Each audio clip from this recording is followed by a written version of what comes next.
إن الحمد لله نحمده ونستعينه ونستغفره ونعوذ بالله من شرور أنفسنا ومن سيئات أعمالنا من يهده الله فلا مضل له ومن يضلل فلا هادي له أشهد أن لا إله إلا الله وحده لا شريك له وأشهد أن محمدا عبده ورسوله أرسله بالهدى ودين الحق ليظهره على الدين كله ولو كره الكافرون يا أيها الذين آمنوا اتقوا الله حق تقاته ولا تموتن إلا وأنتم مسلمون. கண்ணியத்திற்குரிய அல்லாஹ்வின் அடியார்களே, அல்லாஹ் ரப்புல் ஆலமீன் இடத்திலே எனக்கும் உங்களுக்கும் நல்ல இல்மையும் நல்ல அமலையும் உறுதியான ஈமானையும் அழகிய முடிவையும் சொர்க்கத்தின் வெற்றியையும் அல்லாஹ்வின் பொருத்தத்தையும் வேண்டியவனாக இந்த மஜ்லிஸை ஆரம்பம் செய்கிறேன். எந்த ஒரு நல்ல நோக்கத்திற்காக இந்த இடத்தில் நாம் ஒன்று கூடியிருக்கிறோமோ அந்த நோக்கத்தில் வெற்றி அடைந்தவர்களாக அல்லாஹு தஆலா நம் அனைவரையும் ஆக்கி அருள்வானாக. பேசுவதை விட சிறந்த அழகிய அமல்கள் உடையவர்களாக அல்லாஹு தஆலா நம்மை ஆக்கி அருள்வானாக. கல்வியை கற்று அதன்படி செயல்படக்கூடிய நல்ல மக்களில் நல்ல மூமின்களில் அல்லாஹு தஆலா என்னையும் உங்களையும் ஆக்கி அருள்வானாக. ஆமீன் ஆமீன் யா ரப்பல் ஆலமீன். கண்ணியத்திற்குரியவர்களே, இன்றைய நம்முடைய அமர்வின் தலைப்பு சொர்க்கப்பாதை யாருக்கு எளிது. அதாவது சொர்க்கத்திற்கு செல்வதற்குண்டான வழி நமக்கு இலகுவாக வேண்டுமென்றால் அதற்கு நாம் செய்ய வேண்டிய செயல் என்ன, எந்த வழியில் நாம் பயணித்தால் நம்முடைய பயணம், அதாவது சொர்க்கத்தை நோக்கிய பயணம், அல்லாஹுவின் திருப்தியின் வீடாகிய அல்லாஹுடைய ரஹ்மத்துடைய இல்லமாகிய அல்லாஹுடைய அன்பும் அருளும் எந்த வீட்டில் நிறைவாக கிடைக்குமோ, மேலும் அல்லாஹுவின் திருமுகத்தை எங்கே பார்ப்போமோ, ரப்புல் ஆலமீனுடைய அந்த ஒளி மிகுந்த அந்த வஜ்ஹை முகத்தை எந்த இல்லத்தில் நாம் பார்க்க முடியுமோ, அதாவது அந்த சொர்க்க இல்லம், அந்த இல்லத்தை நோக்கி நம்முடைய பயணம் இலகுவாக சுலபமாக அழகிய முறையில் இருக்க வேண்டுமென்றால் அதற்கு நாம் என்ன செய்ய வேண்டும்? இதுதான் நம்முடைய இந்த தலைப்பின் சுருக்கம். அதை பற்றித்தான் நாம் கொஞ்சம் தெரிந்து கொள்ளப் போகிறோம்.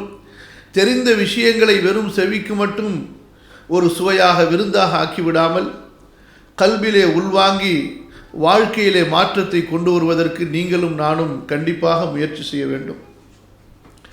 அன்பிற்குரியவர்களே, அல்லாஹுடைய தூதர் ஸல்லல்லாஹு அலைஹி வஸல்லம் அவர்கள் கூறுவதாக, நபித்தோழர்களில் கல்விக்காகவே தன்னை அர்ப்பணித்த, மக்களெல்லாம் வியாபாரத்திலும் தொழிலும் ஈடுபட்டு கொண்டிருக்கும் போது பசியினால் மயக்கம் வந்தாலும் சரி, நிலை தடுமாறினாலும் சரி, அல்லாஹுவின் தூதரை விட்டு நான் பிரிய மாட்டேன் என்று நபியின் இறுதி காலத்திலே இஸ்லாமை ஏற்றாலும் நபித்தோழர்களிலேயே நபியிடமிருந்து அதிகமான ஹதீஸுகளை மனப்பாடம் செய்து கொண்ட, தெரிந்து கொண்ட அபூ ஹுரைரா ரலியல்லாஹு அன்ஹு நமக்கு இந்த ஹதீஸை அறிவிக்கின்றார்கள். இமாம் திர்மிதி ரஹிமஹுல்லா பதிவு செய்கிறார்கள். ஹதீஸின் எண் 2646. அபூ ஹுரைரா ரலியல்லாஹு அன்ஹு அவர்களை பற்றி சொல்வதென்றால் அவர்கள் சொல்கிறார்கள், பலமுறை பசி மயக்கத்தால் நான் ஆயிஷா ரலியல்லாஹு அன்ஹா அவர்களுடைய வீட்டுக்கும் மிம்பருக்கும் இடையிலே மயங்கி விழுந்திருக்கிறேன். ஆனால் என்னை கடந்து செல்பவர்களுக்கு பசியின் மயக்கத்தால் நான் விழுந்திருக்கிறேன் என்று தெரியாது. சில தோழர்களிடத்திலே சென்று சில விஷயங்களை நானாக கேட்பேன், மார்க்க விஷயங்களை. ஆனால் கண்டிப்பாக அவர்களிடத்தில் இருக்கின்ற அந்த ஹதீஸை விட ரசூலுல்லாஹ்விடமிருந்து அது குறித்த செய்தியை நான் கேட்டிருந்திருக்கிறேன். இருந்தாலும் எனது நிலையை அவர் புரிந்து கொண்டு என்னை வீட்டிற்கு உணவிற்கு அழைத்து செல்வார் என்ற ஒரு எண்ணத்தில் நான் அவரிடம் செல்வேன். ஆனால் பலர் எனது நிலையை புரிந்து கொள்ள மாட்டார்கள். இப்படி கல்விக்காகவே வாழ்க்கையை அர்ப்பணித்தவர்கள் அபூ ஹுரைரா ரலியல்லாஹு அன்ஹு அவர்கள். ஒரு முறை ரசூலுல்லாஹி ஸல்லல்லாஹு அலைஹி வஸல்லம் இடத்திலே வருகிறார்கள்.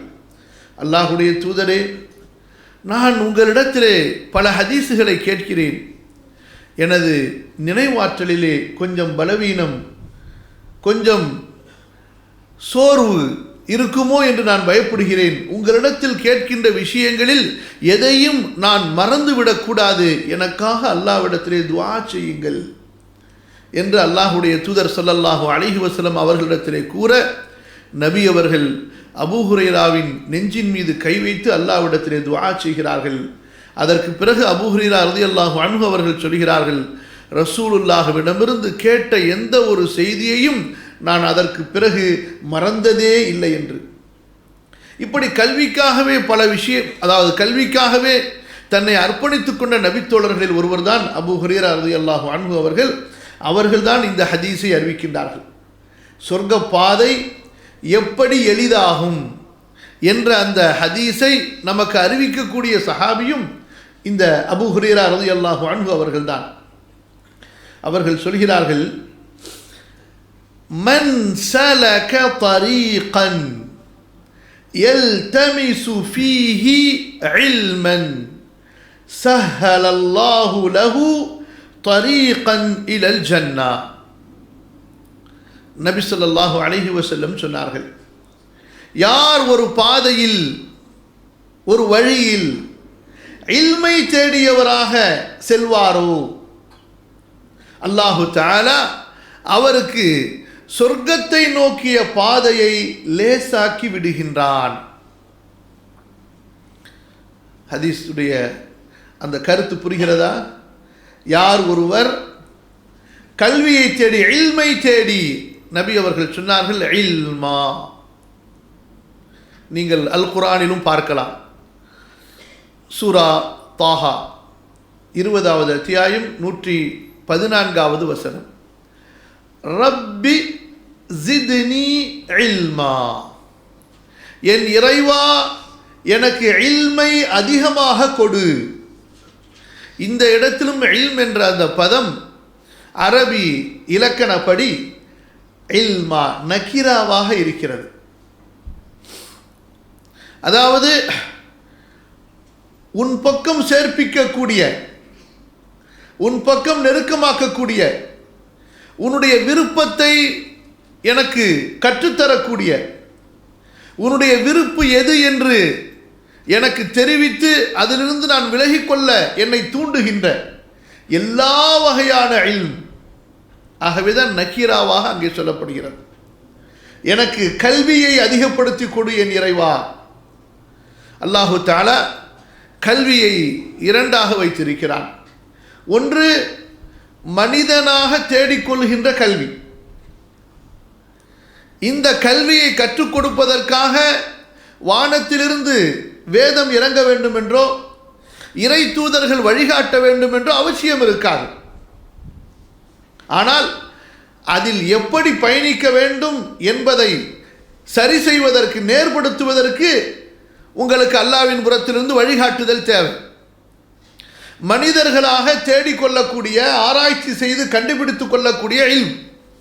உதாரணத்திற்கு தொழில்நுட்பங்கள், மனிதனுடைய அன்றாட தேவைக்கு பயன்படக்கூடிய கருவிகளை கண்டுபிடித்தல், உணவு எப்படி உருவாக்குவது, அதாவது விவசாயம் எப்படி செய்வது, வீடு எப்படி கட்டுவது, ஆடைகளை எப்படி உருவாக்கி கொள்வது, சாலைகளை எப்படி அமைப்பது, இவையெல்லாம் மனிதன் அவனுடைய ஆராய்ச்சியினால், அவனுடைய உழைப்பினால், அவனுடைய சிந்தனைகளால், அவனுடைய அனுபவங்களால் தேடிக்கொள்வதற்கு சாத்தியமாக அல்லாஹ் ரப்புல் ஆலமீன் அமைத்திருக்கிறான். இது மனிதனுக்கு மட்டுமல்ல, இன்னும் பல நேரங்களிலே நீங்கள் பார்த்திருக்கலாம், மனிதனை விட மிக நேர்த்தியாக ஏனைய மிருகங்கள் இதிலே திறமை உள்ளவையாக இருக்கும். ஒரு வீடு கட்டுவதென்றால் மனிதனுக்காவது பலருடைய உதவி தேவைப்படும், பல சாமான்கள் தேவைப்படும். ஆனால் ஒரு சிறிய சிலந்தி பூச்சி யாருடைய உதவியும் இல்லாமல் தன்னுடைய உடலிலிருந்து வரக்கூடிய திராவத்தை கொண்டே, எந்த கல்லூரியிலும் படிக்காமல் மிக அழகிய முறையில் தன்னுடைய வீட்டை வடிவமைத்துக் கொள்கிறது. ஒரு தூக்கணாங்குருவி, இப்படி எத்தனையோ பறவைகள் தானாகவே தன்னுடைய வீடுகளை கட்டிக்கொள்கின்றன, தன்னுடைய உணவுகளை தேடி பயணித்து விட்டு வருகின்றன. பாதைகளிலே பயணிப்பது, இன்னும் இனப்பெருக்கங்கள் செய்வது, இப்படி பல விஷயங்களில் மனிதர்களை விட சில மிருகங்கள், அல்லாஹ்வுடைய ஏனைய படைப்புகள் மிகுந்த ஒரு நுட்பம் வாய்ந்தவையாக இருக்கின்றன. ஆகவே தான் அல்லாஹ் சுப்ஹானஹு வ தஆலா இந்த விஷயத்திலே மனிதனை பற்றி குறிப்பிடும்போது வஹுலிகல் இன்சானு தஈஃபா, மனிதன் பலவீனமாகத்தான் படைக்கப்பட்டிருக்கிறான். அவனுடைய கண்டுபிடிப்புகளும் பலவீனமாகத்தான் இருக்கும். மனிதனுடைய கண்டுபிடிப்புகளும் உருவாக்குதலும் கண்டிப்பாக பலவீனமாக இருக்கும். எல்லா வகையிலும் நிறைவுடைய ஒன்றை ஒரு மனிதனால் செய்யவே முடியாது. ஒரு கோளாறு இன்னொரு கோளாறு என்று தொடர்ந்து வரக்கூடிய பிரச்சனைகளோடு தான் மனிதன் ஒன்றை உருவாக்க முடியும். ஒன்றை உருவாக்கிவிட்டு சில சொற்ப காலங்கள் தான் அதிலிருந்து மனிதன் நன்மைகளை பெற முடியுமே தவிர நிரந்தரமாக அவன் பெற்றுவிட முடியாது. ஆனால் மனிதனை தவிர எத்தனையோ படைப்புகள் மிக அழகாக நேர்த்தியாக தன்னுடைய தேவைகளை பூர்த்தி செய்து கொள்கின்றன. இந்த இல்மை சொல்லித் தருவதற்கு நமக்கு நபிமார்களுடைய வருகையோ வேதங்கள் இறங்குவதோ தேவையில்லை. ஆகவே இந்த இடத்தில் நபி ஸல்லல்லாஹு அலைஹி வஸல்லம் அவர்களுக்கு அல்லாஹு தஆலா கல்வியை அதிகப்படுத்தி தா என்று கூறுகிறானே, அது எந்த கல்வியை? அல்லாஹுவின் பக்கம் நெருக்கமாக்கி வைக்கக்கூடிய இல்மை, அல்லாஹ்வுடைய முஹப்பத்தை தேடித்தரக்கூடிய இல்மை. எந்த இல்மின் மூலமாக உள்ளத்திலே ஒளி நூர் கிடைக்குமோ, எந்த கல்வி அல்லாஹ்வுடைய விருப்பத்தை நமக்கு கற்றுத்தருமோ, எந்த கல்வியால் அல்லாஹ்வுடைய பயம் தக்வா அதிகமாகுமோ, அந்த கல்வியை கேட்கும்படி, அதிகமாக கேட்கும்படி அல்லாஹு தஆலா ரசூலுல்லாஹி ஸல்லல்லாஹு அலைஹி வஸல்லம் அவர்களுக்கு கட்டளை இடுகின்றான். அதே இல்மைத்தான் இங்கும் ரசூலுல்லாஹி ஸல்லல்லாஹு அலைஹி வஸல்லம் சொன்னார்கள், மன் சலக தரீகன் யத்லுபு ஃபீ யல்தமிசு ஃபீஹி இல்மா, இல்மை தேடியவராக. அப்ப ஏனைய கல்விகளை படிக்கும்போது, அது தொழில் சார்ந்த பொருளாதாரம் சார்ந்த கல்விகளை படிக்கும்போது அங்கே நம்முடைய நியத் எப்படி இருக்கிறதோ அதற்கு ஏற்ப அதற்கு கூலி கண்டிப்பாக உண்டு. ஹலாலான ரிசுக்கை தேடி ஒரு அனுமதிக்கப்பட்ட கல்வியை தேடும் பொழுது கண்டிப்பாக அதற்கும் அல்லாஹ் தஆலா நன்மையை தருகிறான். பிறகு அந்த கல்வியை கற்றுக்கொண்டு அதை ஹலாலான வழியிலே பயன்படுத்தும் போது, ஹலாலான நன்மைகளுக்காக நல்ல நோக்கங்களோடு பயன்படுத்தும் போது அதற்கும் அல்லாஹ் நன்மையை தருகிறான். ஆகவே மற்ற கல்விகளை பொறுத்தவரை தேடக்கூடியவருடைய எண்ணம், கவனமாக கேளுங்கள், தேடக்கூடியவருடைய எண்ணம், தேடியதற்கு பிறகு அவர் அதை எப்படி பயன்படுத்துகிறார், அதன் மூலமாக கிடைக்கக்கூடிய செல்வத்தை எப்படி செலவழிக்கிறார் என்பதை வைத்து அதில் அல்லாஹ் அவருக்கு நன்மையை தருகிறார். ஆனால் இந்த குர்ஆன் சுன்னாவுடைய இல்ம், அல்லாஹ்வுடைய தக்வாவை, முஹப்பத்தை, அல்லாஹ்வுடைய நெருக்கத்தை கொடுக்கக்கூடிய இல்ம் எங்கே இருக்கும்? குர்ஆனில் இருக்கும், சுன்னாவிலே இருக்கும். இந்த குர்ஆன் சுன்னாவுடைய இல்மை பொறுத்தவரை இதை நீங்கள் படிப்பது மட்டுமல்ல, பார்ப்பதே உங்களுக்கு நன்மை. இதை படிப்பதற்காக சென்றாலே சொர்க்கத்தின் பாதை லேசாகிவிடுகிறது. யோசித்து பாருங்கள், இந்த இல்ம் அல்லாஹுவால் எந்த அளவு உயர்த்தப்பட்டிருக்கிறது. அல்லாஹ்விடத்திலே எந்த அளவு கண்ணியத்திற்குரியது. அல்லாஹு தஆலா தான் இறக்கிய இல்ம் என்ற காரணத்தால், ஏன் எல்லா இல்மும் அல்லாஹ் இறக்கியது, ஆனால் அந்த இல்மை அந்த மனிதனுடைய ஃபித்ராவிலே அல்லாஹ் கொடுத்து விட்டான். ஆனால் இந்த இல்மை விசேஷமாக அல்லாஹு தஆலா நபிமார்களுடைய உள்ளங்களிலே இறக்குகின்றான். நஸல பிஹிர் ரூஹுல் அமீன் அலா கல்பிக லிதகூன மினல் முன்திரீன் பிலிசானின் அரபிய்யிம் முபீன். நபியே, இந்த குர்ஆன் ரூஹுல் அமீன் மூலமாக உங்களுடைய உள்ளத்திற்கு இறங்கி இருக்கிறது. இந்த குர்ஆனை ரூஹுல் அமீன் உங்களுடைய உள்ளத்திற்கு கொண்டு வந்திருக்கிறார், நீங்கள் மக்களை அச்சமூட்டி எச்சரிக்கை செய்ய வேண்டும் என்பதற்காக. அப்ப அந்த குர்ஆனுடைய இல்மோடு அல்லாஹு தஆலா ரசூலுல்லாஹ் ஸல்லல்லாஹு அலைஹி வஸல்லம் அவர்களுக்கு ஹிக்மா என்ற ஞானத்தையும் கொடுத்தான். சூரத்துல் ஜும்ஆவுடைய 2வது வசனம், யுஅல்லிமுஹுமுல் கிதாப வல் ஹிக்மா. இந்த நபி ஸல்லல்லாஹு அலைஹி வஸல்லம் அல்லாஹ்வின் சட்டங்கள், வேதத்தை கற்றுக் கொடுப்பார். அந்த வேதத்திற்கு விளக்கமான ஞானத்தையும் உங்களுக்கு கற்றுக் கொடுப்பார். ஆகவே கண்ணியத்திற்குரியவர்களே, நம்முடைய சொர்க்க பாதை, அல்லாஹுவை நோக்கிய அந்த சொர்க்க பாதை நமக்கு இலகுவாக அமைய வேண்டும் என்றால் இந்த இல்மு இல்லாமல், குர்ஆன் சுன்னாவுடைய இந்த இல்மு இல்லாமல் அது நமக்கு இலகுவாக ஆகவே ஆகாது. சரி, இன்னும் உள்ளே செல்வதற்கு முன்பு நாம் ஒன்றை கேட்டுக்கொள்வோம். எனக்கு சொர்க்கப்பாதை இலகுவாக அமைய வேண்டும் என்ற ஆசையில் தானே நாம் இங்கே வந்திருக்கிறோம், சரியா இல்லையா? அல்லாஹ்விடத்திலே செல்லக்கூடிய அந்த சொர்க்க பாதை எனக்கு இலகுவாக வேண்டும். இன்று பாருங்கள், நாம் எப்படி நினைத்து வைத்திருக்கிறோம் என்றால் சொர்க்கத்திற்கு செல்வது ரொம்ப கஷ்டம் என்று விளங்கி வைத்திருக்கிறோம், சரியா இல்லையா? அல்லாஹுவை நெருங்குவது ரொம்ப கஷ்டம் என்று விளங்கி வைத்திருக்கிறோம். பாவங்களை விட்டு விலகுவது ரொம்ப சிரமம் என்று விளங்கி வைத்திருக்கிறோம், அப்படித்தானே? இந்த நம்பிக்கை தான் இன்று நம்மில் பலரை ஷிர்க் வரை கொண்டு போய் சேர்த்து விட்டது, இறை நிராகரிப்பு வரை கொண்டு போய் சேர்த்து விட்டது. எப்படி? நாம் எல்லாம் அல்லாஹ்வை நெருங்க முடியுமா? அதெல்லாம் பெரிய பெரிய அவுலியாக்களுடைய வேலை. நமது வேலை என்ன? அந்த அவுலியாக்கள் பொருட்டால் அல்லாஹ்விடத்தில் கேட்போம், இல்லைன்னா அந்த அவுலியாக்கள்கிட்டயே கேட்டுருவோம், அவங்க எல்லாவற்றையும் பார்த்து கொள்வார்கள். அதானே? என்னால் அல்லாஹ்விடத்திலே நெருக்கமாக முடியும், நானும் ஒரு சித்திக்காக ஆக முடியும், நானும் ஒரு அவுலியா உல்லாக்களில் அல்லாஹ்வுடைய வழிகளில் ஒருவராக ஆக முடியும் என்ற எண்ணம் நமக்கு ஏன் பிறப்பதில்லை? ஏனென்றால் அல்லாஹ்வின் பக்கம் நம்மை சேர்க்கக்கூடிய இல்மை படிக்காததா. சரிங்களா? ஒருத்தர் நல்ல காலேஜில் நல்ல திறமையா டாப் ரேங்க்ல நல்ல டிகிரி படித்து முடிச்சிட்டார். அவரிடத்தில் மொழி திறமை இருக்கிறது, பயிற்சி திறமை இருக்கிறது, நுணுக்கம் இருக்கிறது, பிரச்சனைகளை சந்திக்கக்கூடிய திறமை இருக்கிறது.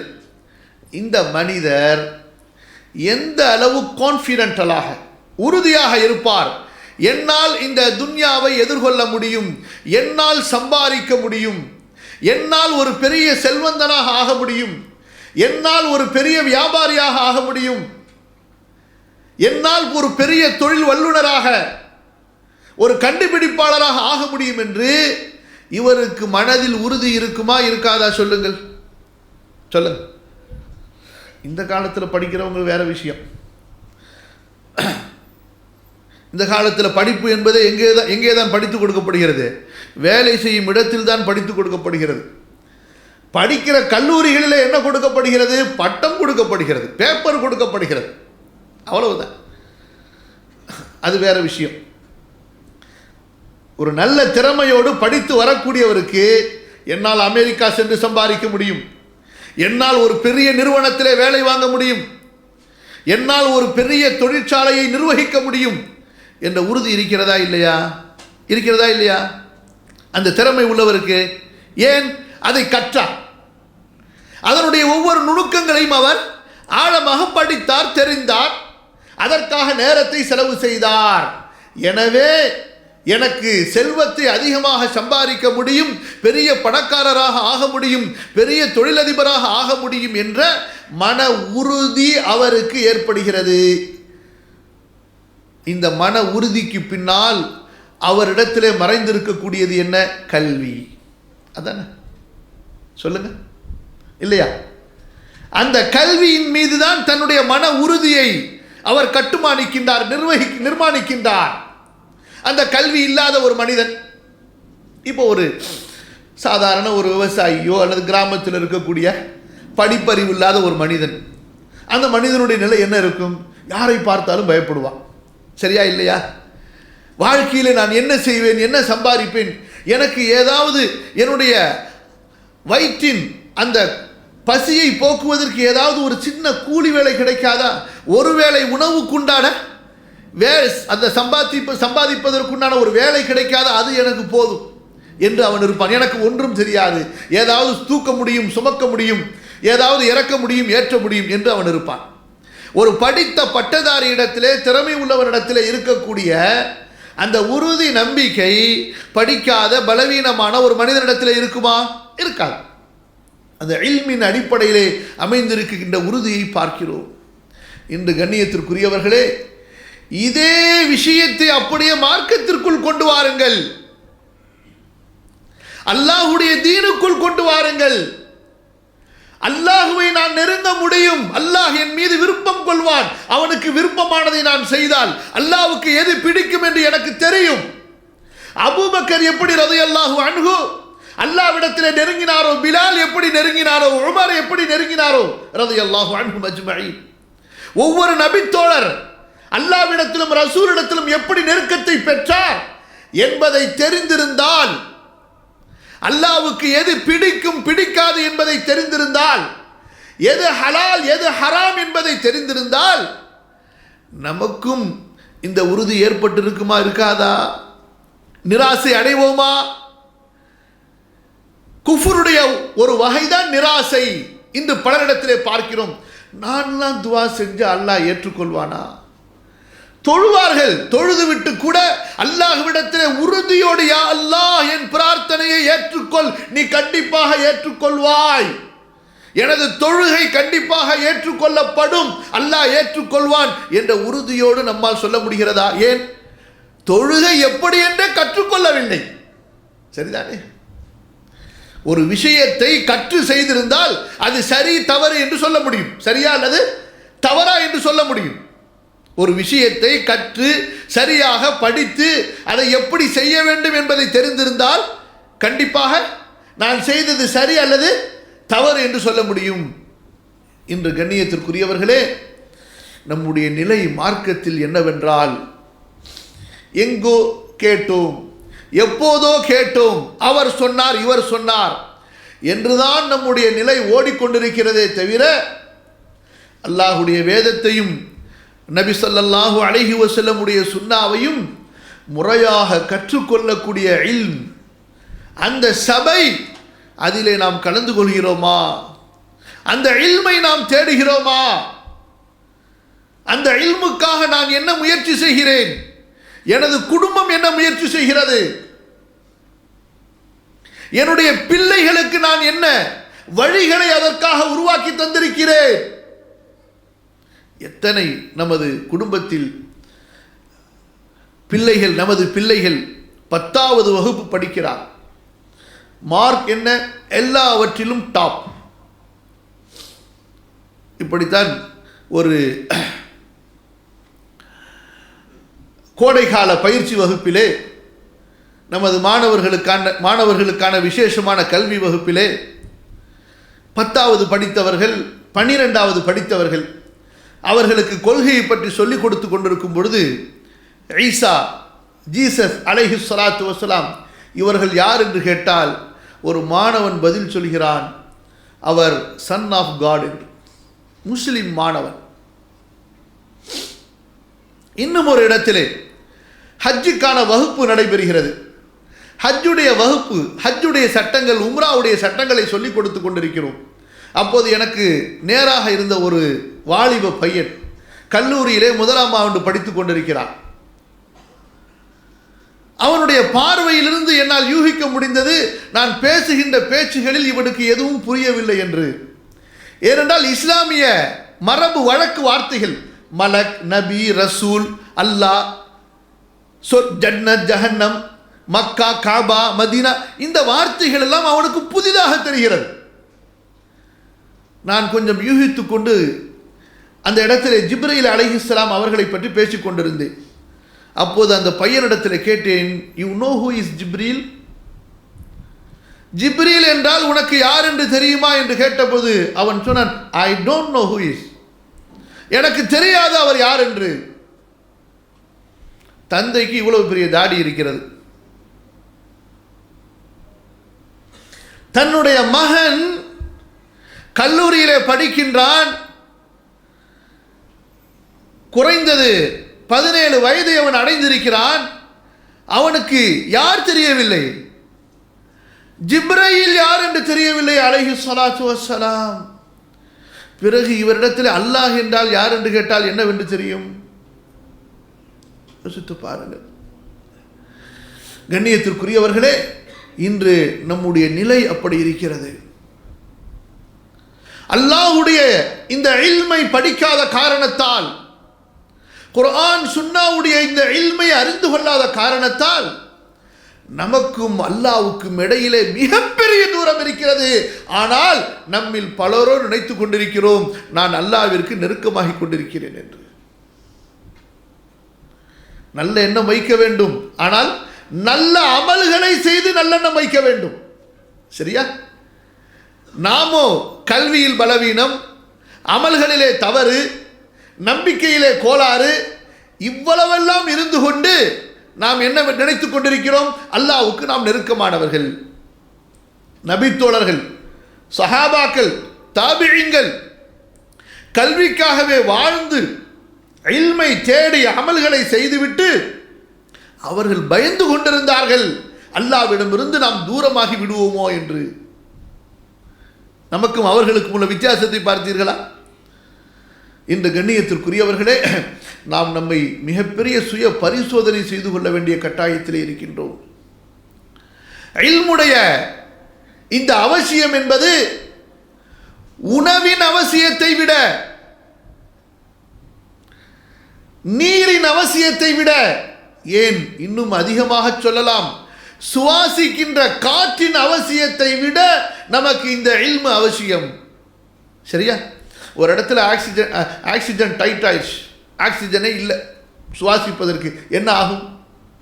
என்ன ஆகும்? அடுத்து என்ன ஆகும்? மவுத், அவ்வளவுதான். சரியா? ஆனால் எப்போதோ ஒரு நாள் கண்டிப்பாக மவுத்து வரத்தான் போகிறது. மவுத்திலிருந்து யாரும் எந்த வகையிலும் எந்த சூழ்ச்சி செய்தும் தப்பிக்க முடியாது. ஆனால் இல்மு இல்லை என்றால், அல்லாஹ் என்றால் யார் என்று தெரியவில்லை என்றால், சொர்க்கத்தின் பாதை எது என்பதை தெரியவில்லை என்றால், அவனுக்கு மரணம் ஏற்பட்டால் அவனுடைய நிலை என்னவாகும்? யோசித்து பாருங்கள். கண்ணியத்திற்குரியவர்களே, இந்த இல்முக்கு எதிராக இருக்கக்கூடியதுதான் ஜஹல், அறியாமை, மடமை. நம்மில் யாராவது இந்த மடமை என்ற இந்த வார்த்தையை, அறியாமை, முட்டாள்தனம் என்ற இந்த வார்த்தையை தன்னோடு சேர்த்துக் கொள்வதற்கு விரும்புவார்களா? சொல்லுங்கள். என்னிடத்தில் நிறைய அறியாமை இருக்கிறது, எனக்கு ரொம்ப சந்தோஷமா இருக்கு. எனக்கு நிறைய கல்லாமை இருக்கிறது, நான் நிறைய விஷயங்களை படிக்கவில்லை, எனக்கு ரொம்ப பெருமையா இருக்கிறது. சொல்லுவாங்களா யாராவது? கண்ணியத்திற்குரியவர்களே, ஜஹிலை, அறியாமையை, மடமையை நாம் வெறுக்கிறோம். ஆனால் அதை நீக்குவதற்குண்டான முயற்சி செய்வதில்லை. கல்வியை நாம் நேசிப்பதாக சொல்லுகிறோம், ஆனால் அதை அடைவதற்குண்டான வழியை நாம் தேடுவதில்லை, அதை நோக்கி நாம் பயணிப்பதில்லை. இந்த குர்ஆனுடைய இல்ம் இருக்கிறதே, சுன்னாவுடைய இல்ம் இருக்கிறதே, இந்த இல்மிலே அல்லாஹ் சுப்ஹானஹு வ தஆலா உங்களுக்கு எவ்வளவு பெரிய உயர்வை, மதிப்பை, மரியாதையை வைத்திருக்கிறான் தெரியுமா? இது தெரிந்து கொண்டால் போதும், இங்கு வந்திருக்கக்கூடிய சகோதரர்கள் சகோதரிகள் எல்லாம் சொல்லுவார்கள், எங்களை தயவு செய்து வீட்டுக்கு அனுப்பாதீர்கள், இங்கேயே வைத்து இரவெல்லாம் எங்களுக்கு எதையாவது சொல்லிக் கொடுத்து கொண்டிருங்கள் என்று. எங்களுக்கு தூக்கமே வேண்டாம் என்று சொல்வார்கள். அதை புரிந்ததனால்தான் நம்முடைய முன்னோர்கள் அப்படி வாழ்ந்திருக்கிறார்கள் என்ற வரலாற்றை பார்க்கிறோம். இமாம் இப்னு கசீர் ரஹ்மத்துல்லாஹி அலைஹி இமாம் புகாரி ரஹிமஹுல்லா அவர்களை பற்றி எழுதுகின்றார்கள். இமாம் புகாரி அவர்கள் ஹதீஸை ஆராய்ச்சி செய்து கொண்டிருப்பார்கள். தூக்கம் மேலிடும், விளக்கை அணைத்து விட்டு தூங்குவார்கள். திடீரென்று விழித்து எழுவார்கள் திடுக்கிட்டு. பிறகு தயாராகுவார்கள், விளக்கை ஏற்றுவார்கள், ஹதீஸுகளுக்குண்டான குறிப்பை விளக்கத்தை எழுதுவார்கள். பிறகு தூக்கம் மேலிடும் போது விளக்கை அணைப்பார்கள். இப்படியாக ஒவ்வொரு இரவுகளிலும் 20க்கும் மேற்பட்ட முறை விழித்து விளக்கை ஏற்றி ஹதீஸுகளை எழுதுவார்கள், அதனுடைய விளக்கங்களை எழுதுவார்கள். இது இமாம் புகாரியுடைய வழக்கமாக இருந்தது. ஒரு ராத்திரியில் எத்தனை தடவை? 20 தடவை. இன்று நாம் என்ன சொல்கிறோம்? படுத்து விட்டால் என்னை யாரும் டிஸ்டர்ப் செய்யாதீங்க, கொரட்டை விட்டு தூங்க வேண்டியது இருக்குது. இப்படி காலையில் வரைக்கும் தூங்க வேண்டும், சரிதானே? அப்படி தூங்குறதுக்காக வேண்டிய நம்ம ரொம்ப செட்டப் செய்து வைத்திருக்கிறோம், சரியா? முன்னாடிலாம் நம்ம பாயில் படுத்தோம், தலானி இருக்கும் இருக்காது, ஒரு ஆளுக்கு 2 தலகாணி, அதுவும் உருப்படியாக இருக்காது, 4 பக்கத்தில் கிழிஞ்சிருக்கும். இன்றைக்கு தூங்குவதற்கே எவ்வளோ பெரிய செட்டப் பாருங்கள். தூங்குவதற்குண்டான கட்டில், அதில் மீது போடுவதற்குண்டான மெத்தை, போர்த்துவதற்குண்டான லிஹாஃப், அதற்கு பிறகு வெயில் காலமாக இருந்தால் நிம்மதியாக தூங்குவதற்கு ஏசி, குளிர்காலமாக இருந்தால் ஹீட்டர், இப்படியெல்லாம் வசதி செய்து கொண்டு நாம் தூக்கத்தில் இன்பம் கண்டு கொண்டிருக்கிறோம். நம்முடைய அறிஞர்கள், அல்லாஹ்வை அறிந்தவர்கள், இந்த உலகம் சொர்க்கத்திற்காக கொடுக்கப்பட்டது என்பதை அறிந்தவர்கள், அல்லாஹ்வுடைய இல்மிலே ஒன்றை அறிந்து கொண்டால் எனக்கு அல்லாஹ்விடத்தில் கிடைக்கக்கூடிய நெருக்கம் எப்படிப்பட்டது என்பதை அறிந்து கொண்டவர்கள் ஒரு ராத்திரியில் எத்தனை முறை விழிக்கிறார்கள்? 20 முறை விழித்து ஹதீஸுகளை எழுதுகிறார்கள், அதற்குண்டான விளக்கங்களை எழுதுகிறார்கள். எனவே தானே இவ்வளவு கிரந்தங்களை விட்டு சென்றிருக்கிறார்கள், சரியா? நாம் எதை விட்டு செல்வோம்? யோசித்து பாருங்கள். நம்மிடத்திலே அல்லாஹ்வுடைய தூதர் ஸல்லல்லாஹு அலைஹி வஸல்லம் சொன்னார்களே, இதா மாத இப்னு ஆதம் இன்கதஅ அன்ஹு அமலுஹு இல்லா மின் ஸலாஸின். மனிதன் இறந்து விட்டால் எல்லாம் முடிந்துவிடும் அவனை விட்டு, 3ஐ தவிர. முதலாவதாக சொன்னார்கள், மின் இல்மின் யுன்தஃபஉ பிஹி, பயன் தரக்கூடிய கல்வி அவன் விட்டு சென்றிருந்தால். இன்று நீங்கள் இமாம் புகாரிக்காக துவா செய்யவில்லை என்றால் என்ன? அவர்களுடைய ஹதீஸ் கிதாபை எடுத்து படித்தால் என்ன, படிக்காவிட்டால் என்ன? இஸ்லாமிய உலகிலே நூற்றுக்கணக்கான லட்சக்கணக்கான உலமாக்கள், கல்வியின் மாணவர்கள், காலல் இமாமுல் புகாரி ரஹிமஹுல்லா, காலல் இமாமுல் புகாரி ரஹிமஹுல்லா, இமாம் புகாரி இப்படி ஹதீஸ் எழுதி இருக்கிறார்கள், அல்லாஹ் அவர்களுக்கு ரஹ்மத்து செய்யட்டும், இமாம் புகாரி இந்த ஹதீஸை பதிவு செய்கிறார்கள், அல்லாஹ் அவர்களுக்கு ரஹ்மத்து செய்யட்டும் என்று கிழக்கிலிருந்து மேற்கு வரை, வடக்கிலிருந்து தெற்கு வரை அவர்களுக்காக இரவு பகலாக துஆ செய்து கொண்டிருக்கிறார்கள், இல்லையா? அல்லாஹ்வை அறியக்கூடிய ஒரு மனிதன், நபியின் ஹதீஸுகளை அறியக்கூடிய ஒரு மனிதன் இமாம் புகாரிக்காக துஆ செய்யாமல் அல்லாஹ்வையோ நபியையோ அறிந்து கொள்ள முடியுமா? சொல்லுங்கள் பார்க்கலாம். நீங்கள் உங்கள் தந்தைக்கு கூட துஆ செய்யாமல் இருந்திருக்கலாம், இமாம் புகாரிக்கு துஆ செய்யாமல் நீங்கள் இருந்திருக்க முடியாது. ஏன்? அவர்கள் அல்லாஹ்வுடைய இல்முக்காக வாழ்ந்தவர்கள். இப்படி நூற்றுக்கணக்கான உலமாக்கள், அவர்களது பரம்பரை நமக்கு தெரியாது, ஏன் எந்த காலத்தில் வாழ்ந்தார்கள் என்பது கூட தெரியாது. அவர்களை பற்றி சொன்னாலே ஒரு அமைதியோடு, அடக்கத்தோடு, அன்போடு, பாசத்தோடு, மரியாதையோடு ரஹ்மத்துல்லாஹி அலைஹி, அல்லாஹ்வின் ரஹ்மத் அவர்கள் மீது பொழியட்டும் என்று சொல்கிறோமே. இது அல்லாஹ் அவர்களுக்கு கொடுத்த அருட்கொடை. எதனால் கொடுத்தான்?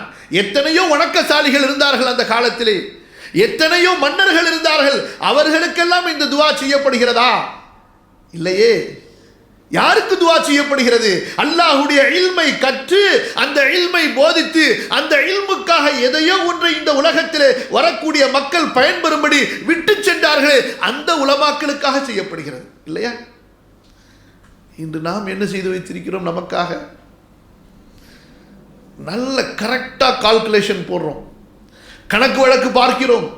சொத்து எவ்வளவு, சுகம் எவ்வளவு, வாங்கி வைத்தது எவ்வளவு, வர வேண்டியது எவ்வளவு, வியாபாரத்தில் முதலீடு எவ்வளவு, எல்லாம் திட்டமிடப்பட்டிருக்கிறது.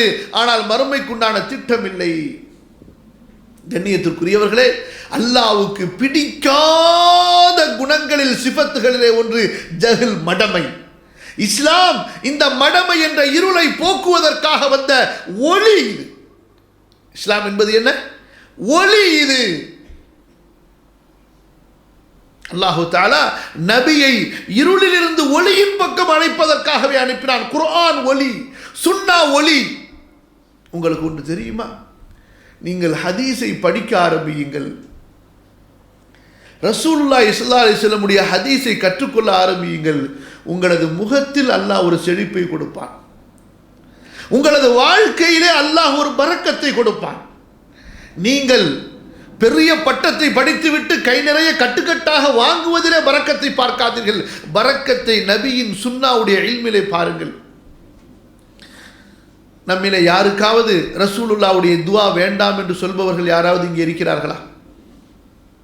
ஏன் நம்ம ஊரில் சாதாரண ஒரு நல்ல மனிதரை பார்த்தால் கூட எனக்காக துஆ செய்யுங்கன்னு நம்ம சொல்கிறோம். சொல்கிறது இல்லையா? ஒரு நல்ல தொழுகையாளியை பார்க்கிறோம், ஒரு பேணுதலான ஒரு மனிதரை பார்க்கிறோம், அவரிடத்தில் என்ன சொல்கிறோம்? பேசிவிட்டு எனக்காக துஆ செய்யுங்க சொல்கிறோமா இல்லையா? எல்லார்ட்டையும் அல்ஹம்துலில்லாஹ் சொல்கிறோம். ஏன்? இவர்களை விடவெல்லாம் ரசூலுல்லாவுடைய துஆ எவ்வளவு பவர்ஃபுல் இல்லையா? இல்லையா? அல்லாஹ்வுடைய தூதர் ஸல்லல்லாஹு அலைஹி வஸல்லம் உடைய துஆ யாருக்கு தெரியுமா? நபி அவர்கள் சொன்னார்கள், நظرallahu imra'an sami'a maqalati fawa'aha fa'addaha kama sami'a. அல்லாஹ் அந்த மனிதனை சிறப்பாக்கட்டும், செழிப்பாக்கட்டும். நظر என்று சொன்னால் அல்லாஹ் குர்ஆனிலே சொல்கிறான் பாருங்கள், சொர்க்கவாசிகள் தஅரிஃபு ஃபீ வுஜூஹிஹிம் நظرةன் நஈம். சூரா அல் முத்தஃபிஃபீனிலே அல்லாஹ் சொல்கிறான், சொர்க்கவாசிகளுடைய முகத்திலே நீங்கள் ஒரு செழிப்பை பார்ப்பீர்கள். நظرة, ஒரு செழிப்பு. அது அவருடைய தோற்றம் கருப்பாக இருக்கும், ஆனால் முகத்திலே ஒரு விதமான ஒளி இருக்கும், பிரகாசம் இருக்கும். அல்லாஹ் சுப்ஹானஹு வ தஆலா சொர்க்கவாசிகளை பற்றி சொல்லும்போது அது சொல்கிறார், அவர்களுடைய முகத்திலே ஒரு செழிப்பு இருக்கும் என்று. நாம் செழிப்பு என்று எதை விளங்கி வைத்திருக்கிறோம்? இன்றைக்கு ரொம்ப பேர் செழிப்பாக இருக்கணும், முகம் ரொம்ப பொலிவாக இருக்க வேண்டும் என்பதற்காகவே நிறைய கிரீம்கள்லாம் யூஸ் பண்ணுறாங்க. நம்மளால் ரொம்ப பேருக்கு உஜீபனம் நடந்துக்கிட்டு இருக்கு. கடைசியில் அது பயன்படுத்தவில்லை என்றால் அதற்கு பிறகு தெரியும் அவர்களுடைய முகம் எவ்வளவு கோரமாக மாறி இருக்கிறது என்று. சரியா? முகத்தின் செழிப்பு எதிலே இருக்கிறது? நாம் விளங்கி வைத்திருக்கிறோம், நல்ல கிரீமை வாங்கி தேய்னு தேய்ச்சா நமக்கு ரொம்ப அழகு வரும்னு சொல்லிட்டு. அதிலே இருக்கிறது. நபி அவர்கள் சொல்கிறார்கள் பாருங்கள், அல்லாஹ் அந்த மனிதனுடைய முகத்தை செழிப்பாக்குவானாக. யார் தெரியுமா? எனது ஹதீஸை அவன் கேட்கிறான், அதை மனனம் செய்கிறான், படிக்கின்றான், அதை பிறருக்கு எடுத்துச் சொல்கிறான். அவனை அல்லாஹ் செழிப்பாக்குவானாக. யார் கேட்ட துஆ? நபி ஸல்லல்லாஹு அலைஹி வஸல்லம் ரசூலுல்லாஹ் கேட்ட துஆ. நாம் இன்று அந்த துஆக்கள் எல்லாம் நமக்கு வேண்டாம். அது ஏதாவது ஃபக்கீர்கள் ஏதாவது பார்த்து கொள்வார்கள் மதரசாக்கள்ல, அப்படித்தானே விளங்கி வைத்திருக்கிறோம். மதரசா என்றால் யாருக்கு? ஃபக்கீர்களுக்கு, ஏழைகளுக்கு. மார்க்க கல்வி என்றால் யாருக்கு? எந்த கல்வியையும் படிப்பதற்கு வசதி இல்லாதவர்களுக்காக என்று. முஸ்லிம்களாகிய நாம் எந்த அளவு நாமே நமது இஸ்லாமை, நமது ரசூலை, நமது சுன்னாவை, நமது தீனுடைய இல்மை தரக்குறைவாக ஆக்கி வைத்திருக்கிறோம் பார்த்தீர்களா? ஏன் ஒரு இன்ஜினியர் மார்க்க இல்மை பெற முடியாதா? ஒரு மருத்துவர் மார்க்க இல்மை பெற முடியாதா? நீங்கள் எந்த கல்வியை படித்தாலும் சரி, உங்களுடைய பொருளாதாரத்திற்காக அந்த கல்வியோடு மார்க்க இல்மையும் நீங்கள் அடைய நினைத்தால் கண்டிப்பாக அடையலாம். அதற்கு தேவை முயற்சி மட்டும்தான், அதற்கு தேவை உழைப்பு. உங்களுடைய வாழ்க்கையை நீங்கள் எப்படி திட்டமிடுகிறீர்கள்? இன்று சுற்றுவதற்கு திட்டம் இருக்கிறது, சுற்றுலா செல்வதற்கு திட்டம் இருக்கிறது, தேவையான தேவையற்ற பொருள்களை வாங்குவதற்கெல்லாம் நேரங்கள் ஒதுக்கி கொண்டிருக்கிறோம். ஆனால் அல்லாஹ்வுடைய தீனுடைய இல்மை படிப்பதற்கு நமக்கும் திட்டமில்லை, நமது குடும்பத்தார்களிடத்திலும் நமக்கு திட்டம் இல்லை. அப்படித்தானே இன்று நம்முடைய வாழ்க்கையை இப்படி கழிந்து கொண்டிருக்கிறது. கண்ணியத்திற்குரியவர்களை அல்லாஹ் பாதுகாப்பானாக. ஆகவேதான் உங்களுக்கு சொன்னேன், இந்த இல்முடைய சிறப்பை நாம் தெரிந்து கொண்டால் எப்படி ரசூலுல்லாஹி ஸல்லல்லாஹு அலைஹி வஸல்லம் துஆவை நாம் இப்போது தெரிந்து கொண்டோமோ, அல்லாஹ் தஆலா இந்த இல்முக்கு கொடுக்கக்கூடிய கண்ணியத்தை நாம் தெரிந்து கொண்டால் ஒரு காலம் இந்த இல்மை நாம் புறக்கணிக்கவே மாட்டோம். அல்லாஹ் பாதுகாப்பானாக. ஒன்று, இந்த இல்மை தேடினால் இதனால் அல்லாஹ் கொடுக்கக்கூடிய கண்ணியம், இந்த இல்மை புறக்கணித்தால் இதனால் கிடைக்கக்கூடிய இழிவு. எப்படி இந்த இல்மை நாம் அடைந்து கொண்டால் நமக்கு கிடைக்கக்கூடிய கண்ணியம் என்ன, என்ன நெருக்கம் நமக்கு கிடைக்க போகிறது, எனக்கு எப்படிப்பட்ட தரஜா அல்லாஹ் கொடுக்க போகிறான். அதே நேரத்தில் இந்த இல்மிலிருந்து எனக்கு தேவையான அவசியமான நசீபை நான் எடுத்துக்கொள்ளவில்லை என்றால் நான் எவ்வளவு பெரிய அபாக்கியவானாக, துர்பாக்கியவானாக, நஷ்டவாளியாக ஆகிவிடுவேன் என்பதையும் நாம் உணர வேண்டும். அல்லாஹ் சுப்ஹானஹு வ தஆலா அவனோடு சேர்த்து பேசும்போது எப்படி நபியை பற்றி சொல்கிறான், அல்லாஹ்வுக்கும் அல்லாஹ்வுடைய தூதருக்கும் கீழ்ப்படிந்தால், நீங்கள் அல்லாஹுவையும் நபியையும் நம்பிக்கை கொண்டால், நீங்கள் அல்லாஹுவையும் மறுமை நாளையும் நம்பிக்கை கொண்டால், இப்படி அல்லாஹு தஆலா தன்னோடு சேர்த்து பேசுவது எவ்வளவு பெரிய கண்ணியம் பாருங்கள். இல்லையா? புரியல நான் சொல்றது. அல்லாஹு தஆலா தன்னோடு சேர்த்து பேசுகிறான். அல்லாஹ் ரப்புல் ஆலமீன் அவனுடைய கண்ணியம் என்ன, மகிமை என்ன, உயர்வு என்ன, ذுல் அர்ஷில் மஜீத் அல் அஸீஸ் அல் அதீம், அந்த ரப்பு ذுல் ஜலாலி வல் இக்ராம், மகிமை, கண்ணியம், உயர்வு, மதிப்பு, மரியாதை, கம்பீரம் இவை அனைத்திற்கும் முழுமையாக நிகரற்ற முறையிலே தகுதியுடைய அந்த அல்லாஹ் ஒரு சாதாரணமான ஒரு அடியானை தன்னோடு சேர்த்து பெருமையாக சொல்கிறான் என்றால் அந்த அடியானுக்கு இதைவிட சிறப்பு என்ன வேண்டும் சொல்லுங்கள்.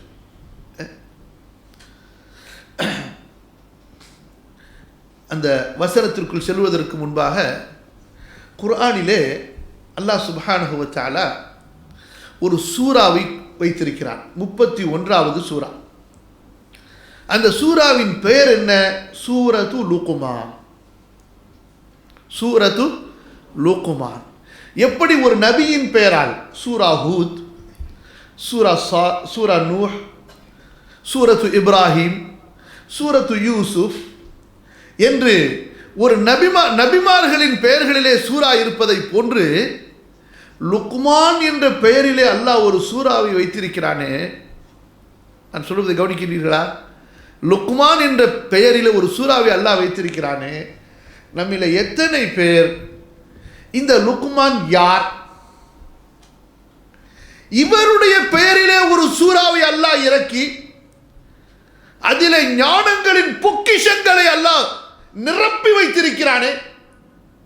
அந்த சூறாவை ஆரம்பிக்கும் போதே அல்லாஹ் ரப்புல் ஆலமீன் எப்படி ஆரம்பிக்கிறான் என்றால், அலிஃப் லாம் மீம் தில்க ஆயாத்துல் கிதாபில் ஹகீம். மிக மிக ஞானம் பொருந்திய இந்த வேதத்தின் வசனங்கள் உங்களுக்கு ஓதிகாட்டப்படுகின்றன. எனவேதான் லுக்மானை பற்றி சொல்லும்போதே லுக்மானுல் ஹகீம் என்று சொல்கிறோம். ஹிக்மத்துடைய குர்ஆன், தில்க ஆயாத்துல் கிதாபில் ஹகீம். அல்லாஹு தஆலா இந்த லுக்மான் என்ற இவர், ஹசன் பஸ்ரி ரஹிமஹுல்லாஹ் சொல்லுகின்றார்கள், கருப்பு நிற ஒரு அடிமை இவர். யார் இவர்? கருப்பு நீங்கிற அடிமை என்று சொல்லுவோம் அல்லவா? அவர்களை பார்த்தாலே முகமெல்லாம் விகாரமாக இருக்கும், தோற்றமெல்லாம் பயங்கரமாக இருக்கும். ஒரு பார்த்தால் ஈர்ப்பு இல்லாமல், அதாவது நெருங்கி பேச வேண்டும் என்ற ஒரு ஆர்வம் ஏற்படாத அளவிற்குள்ள ஒரு தோற்றம் அவர்களுக்கு அல்லாஹ் கொடுத்த இயற்கை, குறையாக சொல்ல முடியக்கூடாது. ஆனால் அப்படிப்பட்டவரை நீங்கள் விரும்பினால் என்ன, விரும்பவில்லை என்றால் என்ன, அல்லாஹ் அவரை விரும்பிவிட்டார். சரியா? இன்று வரை அவருடைய பெயரை யார் சொன்னாலும் நபிமார்களுக்கு என்ன துஆ செய்வோமோ, நபிமார்களுக்கு என்ன துஆ செய்வோம்? இப்ராஹிம் என்று சொன்னால் அலைஹிஸ்ஸலாம், அலைஹிஸ்ஸலாத்து வஸ்ஸலாம். அதே துஆவை அந்த நீக்ரோ அடிமைக்கு, முகத்தால் விகாரமான உடலால் அழகற்ற அந்த ஒரு அடிமைக்கு செய்யப்படுகிறது. லுக்மான் அலைஹிஸ்ஸலாத்து வஸ்ஸலாம், லுக்மான் அலைஹிஸ்ஸலாம். அல்லாஹ் அவருடைய பெயரை உச்சரிக்கிறான். வஇத் قال لقمان لابنه وهو يعظه يا بني لا تشرك بالله. இவர் என்ன செய்தார் தெரியுமா? அந்த காலத்திலே வாழ்ந்த நபிமார்களை தேடி தேடி சென்று இல்மை பெற்றார், ஹிக்மத்தை தேடினார். அதற்காகவே வறுமையை சகித்துக் கொண்டார். கற்ற கல்வியின்படி தானும் செயல்பட்டு மக்களுக்கு பிரச்சாரம் செய்து கொண்டே இருந்தார். எனவேதான் தனது பச்சை பாலகனை அமர வைத்துக் கொண்டு அந்த பாலகனுக்கு அறிவுரை செய்தார். மகனே, அல்லாஹ்வுக்கு ஷிர்க் செய்யாதே, மகனே நன்மையை ஏவு, மகனே தீமையை தடு, மக்கள் உன்னை வெறுத்தாலும் சரி சகித்துக்கொள். யாருடைய போற்றுதலுக்காகவும் யாருடைய தூற்றுதலுக்காகவும் நீ தயங்கி விடாதே, தடுமாறி விடாதே. வஸ்பிர் அலா மா அஸாபக். இதுதான் வீரம் மகனே. கத்தி எடுத்து வாள் சண்டை செய்வதல்ல, போரிலே எதிரிகளை எதிர்கொண்டு அவர்களுடைய கழுத்துகளை சீவுவதல்ல. நன்மையை ஏவு, தீமையை தடு, அதுதான் வீரம் மகனே. அல்லாஹ்வுடைய பாதையில் நன்மையை தடுக்கும் போது, நன்மையை ஏவும் போது, தீமையை தடுக்கும் போது ஏற்படக்கூடிய சிரமங்களை நீ சகித்துக் கொண்டால், மக்கள் இதற்காக உன்னை வெறுக்கும் போது நீ சகித்துக் கொண்டால், அதற்கு மக்கள் உன்னை எதிர்க்கும் போது நீ சகித்துக் கொண்டால், அதுதான் வீரம் மகனே. வஸ்பிர் அலா மா அஸாபக் ஃபஇன்ன ذلك மின் அஸ்மில் உமூர். மகனுக்கு தக்வாவை சொல்லுகின்றார். மகனே, ஆகாயத்திலே நீ பாவம் செய்தாலும் சரி, மலைகளுக்கு அப்பால் இருந்து கொண்டு மறைந்து பாவம் செய்தாலும் சரி, அந்த பாவத்தை அல்லாஹ் கொண்டு வந்து விடுவான் மறுமையிலே. அல்லாஹ்வை பயந்து கொள் மகனே. மக்களை கடுகடுப்பான முகத்தோடு எதிர்கொள்ளாதே, பார்க்காதே, உறக்க சப்தமிட்டு பேசாதே, மக்களை விட்டு உமது முகத்தை கொள்ளாதே. இவ்வளவு அழகிய அறிவுரைகளை சொல்கிறார் பாருங்கள். இந்த லுக்மான் அல்லாஹ்வுக்கு ஏன் பிடித்து போனார்? நபிமார்களின் இல்மை தேடினார், ஹிக்மத்தை தேடினார், வேதங்களின் ஹிக்மத்தை தேடினார். அல்லாஹ் அவரை உயர்த்தி விட்டான். சரியா இல்லையா? இன்று நாம் முடிவு செய்ய வேண்டும். மறுமையின் நிரந்தரமான கண்ணியம், அல்லாஹ்வுடைய புகழ்ச்சி, நபிமார்களின் துஆ நமக்கு வேண்டுமா, அல்லது இந்த துன்யாவின் செல்வங்கள் நமக்கு வேண்டுமா? எந்த செல்வங்களை விட்டு செல்ல போகிறோமோ, எந்த செல்வங்கள் நமக்கு பின்னால் நமது வாரிசுகளால் சண்டை செய்து பங்கு வைக்கப்படுமோ, பகைமை ஏற்படுத்தப்பட்டு பங்கு வைக்கப்படுமோ, அந்த செல்வத்தை நாம் விட்டு செல்ல போகிறோமோ? அதைத்தான் ஆரம்பத்தில் உங்களுக்கு சொன்னேன். ஒரு மனிதன் இறந்து விட்டால் அவனுக்கு முதலாவதாக சேரக்கூடிய நன்மை எதன் மூலமாக சேருகிறது? அவனுடைய இல்மின் மூலமாக சேருகிறது. இங்கே பாருங்கள், சூரா ஆலு இம்ரான் 18வது வசனம். அல்லாஹு தஆலா சொல்கிறான், ஷஹிதல்லாஹ் அன்னஹு லா இலாஹ இல்லாஹு வல் மலாயிகத்து வ உலுல் இல்மி காயிமன் பில் கிஸ்தி லா இலாஹ இல்லா ஹுவல் அஸீஸுல் ஹகீம். அல்லாஹ் சாட்சி சொல்கிறான், வானவர்கள் சாட்சி சொல்கிறார்கள், வ உலுல் இல்மி, இல்மு உள்ளவர்கள் சாட்சி சொல்கிறார்கள், வணக்கத்திற்குரிய இறைவன் அல்லாஹ்வை தவிர வேறு யாரும் இல்லை என்று. சாட்சியங்களில் மிகப்பெரிய சாட்சியம் எது? லா இலாஹ இல்லல்லாஹ்வுடைய சாட்சியம். அந்த சாட்சியம் அல்லாஹு தஆலா முதலிலே தன்னை கொண்டு ஆரம்பிக்கின்றான். ஷஹிதல்லாஹ் அன்னஹு லா இலாஹ இல்லாஹு. பிறகு இரண்டாவது யாரை சொல்கிறான்? மலக்குகளை சொல்கிறான். மூன்றாவதாக இல்மு உள்ளவர்கள், நபிமார்கள் வருவார்கள். அந்த நபிமார்களுடைய இல்மை படித்துக் கொண்ட, இந்த தௌஹீதுடைய இல்மை கற்ற, அவர் சிறியவராக இருக்கட்டும், பெரியவராக இருக்கட்டும், அரபியாக இருக்கட்டும், அஜமியாக இருக்கட்டும், ஒரு சமையல்காரராக இருக்கட்டும், ஒரு இன்ஜினியராக இருக்கட்டும், ஒரு டாக்டராக இருக்கட்டும், ஏன் ஒரு கூலி தொழிலாளியாக இருக்கட்டும், எல்லோரும் வருவார்கள். நாம் என்ன விளங்கி வைத்திருக்கிறோம் என்றால், இந்த இல்மு என்று வந்தாலே அது ஏதோ வசதி உள்ளவங்க தேடக்கூடிய ஒன்று. அவங்க தான் இந்த மாதிரி கிளாஸுக்கெல்லாம் வருவாங்க, வேலை வெட்டி இல்லாம. அல்லாஹு தஆலா கண்ணியத்தை கொடுக்கின்றான். இப்படி இமாம் அபு யூசுப் ரஹ்மத்துல்லாஹி அலைஹி, அதாவது பிள்ளைகளோடு விளையாண்டு கொண்டிருக்கிறார்கள். அப்போது இமாம் அபு ஹனீஃபா ரஹிமஹுல்லா அவர்களை பார்க்கிறார்கள். அவருடைய தாயிடத்திலே பேசுகிறார்கள், இவரை நீ எனக்கு கொடுத்து விடு என்பதாக. அவர் சொல்கிறார், தாய், எனக்கு இருப்பதோ ஒரே மகன், எனக்கு சம்பாதித்து தருவதற்கு யாரும் இல்லை, இவன் தான் எனக்கு சம்பாதித்து தருகிறான், இவனையும் நீங்கள் அழைத்து சென்று விட்டால் எனக்கு யார் பொறுப்பேற்றுக் கொள்வது? அப்போது சில விதமான அங்கே பேச்சுவார்த்தைகள் நடைபெறுகின்றன, அவர்களுக்குண்டான உஜீபன ஏற்பாடுகள் செய்யப்படுகின்றன. இமாம் அபு ஹனீஃபா அந்த சிறுவரை, யாக்கூப் என்ற அந்த சிறுவர், அவரை தன்னுடைய கல்வி சபைக்கு அழைத்து செல்கிறார். ஆரம்ப காலத்திலே, ஏனென்றால் சிறுபிராயத்திலிருந்து வளர்ந்து ஒரு வயதை எட்டுகின்ற வரை அவர் விளையாட்டு வேலை, விளையாட்டு வேலை இப்படியே சென்றுவிட்ட காரணத்தால் பொதுவாக கல்வியை தொடக்கத்திலிருந்து படித்த மாணவர்களுக்கு கல்வி எவ்வளவு விரைவாக வருமோ அந்த அளவு விரைவாக அவருக்கு வரவில்லை. அதான நேர். இப்போ ஒரு பையன் எல்கேஜிலிருந்து படித்து கொண்டு வருகிறார், அவர் எவ்வளவு வேகமாக இருப்பார்? ஒரு இன்னொரு பிள்ளையை அவருடைய வயசுக்காக வேண்டி 5ஆம் கிளாஸில் நேரடியாக கொண்டு வந்து உள்ளார புகுத்திட்டீங்க, இந்த பையனுடைய அறிவு எப்படி இருக்கும், புரியுதல் எப்படி இருக்கும், தடுமாறுவானா இல்லையா? ஆனால் இங்கே பாருங்கள், அங்கே அந்த யாக்கூப் என்ற அந்த சிறுவர், இப்போது நாம் அவரை இமாமாக, இஸ்லாமிய உலகின் மிகப்பெரிய நீதிபதிகளில் முதல் நீதிபதியாக நாம் இவரை அறிகிறோம். ஆனால் அப்போது இவர் முட்டாள் மாணவன், முட்டாள் பையன் என்று சொல்லப்பட்டவர். இமாம் அபு ஹனீஃபாவின் வகுப்பிற்கு வருகிறார். காலை மாலை என்று இமாம் அபு ஹனீஃபாவை பிரியாத ஒரு நிழலை போன்று மாறுகிறார். இமாம் அபு ஹனீஃபா அவர்களுக்கு சொல்லுகின்றார்கள், யா யாக்கூப் குன்த பலீதா ஃபஅக்ரஜக்கல் முவாதபத்து மினல் ஹமாகா. யாக்கூப், நீ ஒரு முட்டாள், ஒரு குறைவான ஒரு புரிதல் உடைய ஒரு, அதாவது சிந்தனை திறனில்லாதவனாக நீ இருந்தாய். ஆனால் கல்வி வகுப்புக்கு தொடர்ச்சியாக வந்ததால் உன்னுடைய முட்டாள்தனம் நீங்கிவிட்டது, உன்னுடைய அறியாமை நீங்கிவிட்டது. இப்படியே கல்வியை சேர்க்கிறார். கடைசியில் இமாம் அபு ஹனீஃபா ரஹிமஹுல்லாவுடைய பெயர் எங்கெல்லாம் சொல்லப்படுமோ அங்கே இமாம் அபு யூசுஃபுடைய பெயர் கண்டிப்பாக சொல்லப்பட்டே ஆக வேண்டும். இமாம் அபு ஹனீஃபாவின் கல்வியை இமாம் அபு யூசுப் இல்லாமல் படித்துக் கொள்ள முடியாது. ஏன்?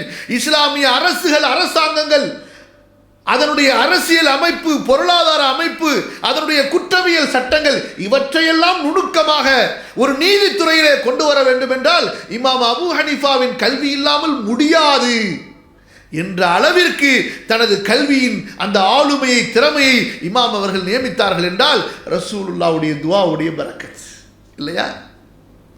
மன்னர் ஹாரூன் ரஷீதினுடைய காலத்திலே இஸ்லாமிய உலகில் நீதிபதிகள் எங்கெல்லாம் நியமிக்கப்படுகின்றார்களோ இவர் பயிற்சி கொடுத்து இவர் நீதிபதியாக ஆகுவதற்கு தகுதி உள்ளவர் என்று சான்று கொடுத்தால் தான் நீதிபதியாக ஆக முடியும்.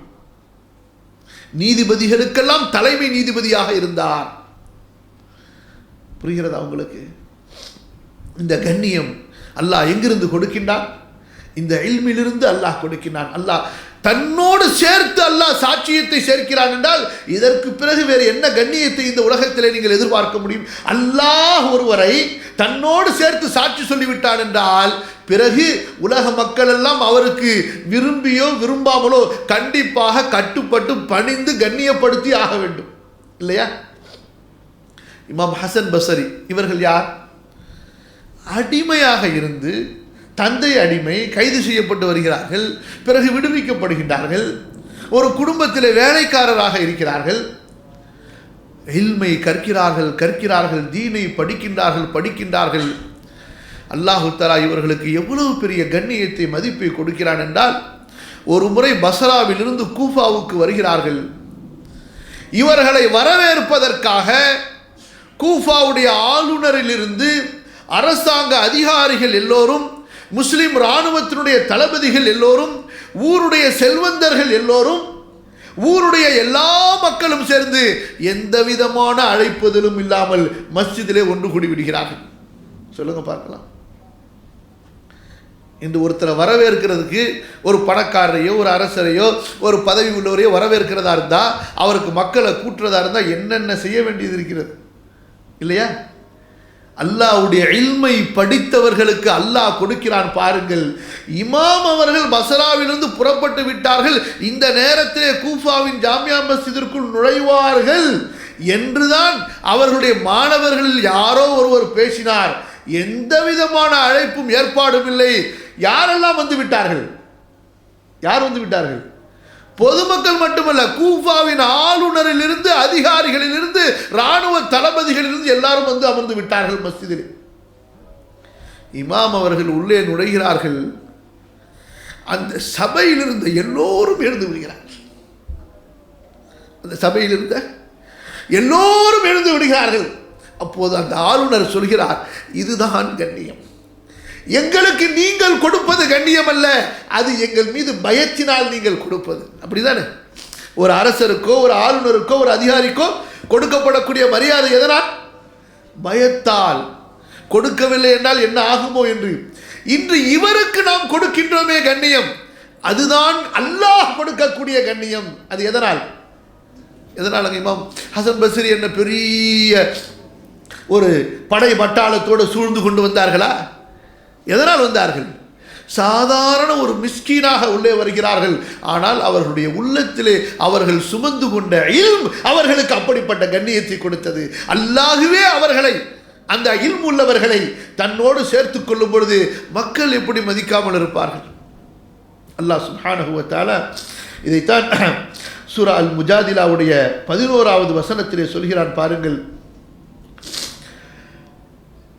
يا أيها الذين آمنوا إذا قيل لكم تفسحوا في المجالس فافسحوا يفسح الله لكم وإذا قيل انشزوا فانشزوا يرفع الله الذين آمنوا منكم والذين أوتوا العلم درجات والله بما تعملون خبير. அல்லாஹ் சொல்கிறான், மூமின்களே, கல்வியின் சபைகளில் நீங்கள் உட்கார்ந்திருக்கும் போது வரக்கூடியவர்களுக்கு இடமளியுங்கள் என்று சொல்லப்பட்டால் நீங்கள் விசாலமாக இடமளியுங்கள். நீங்கள் திரும்ப சென்று இந்த கல்வியை மக்களுக்கு பரப்புங்கள் என்று சொல்லப்பட்டால் இந்த கல்வியை பரப்புவதற்காக நீங்கள் செல்லுங்கள்.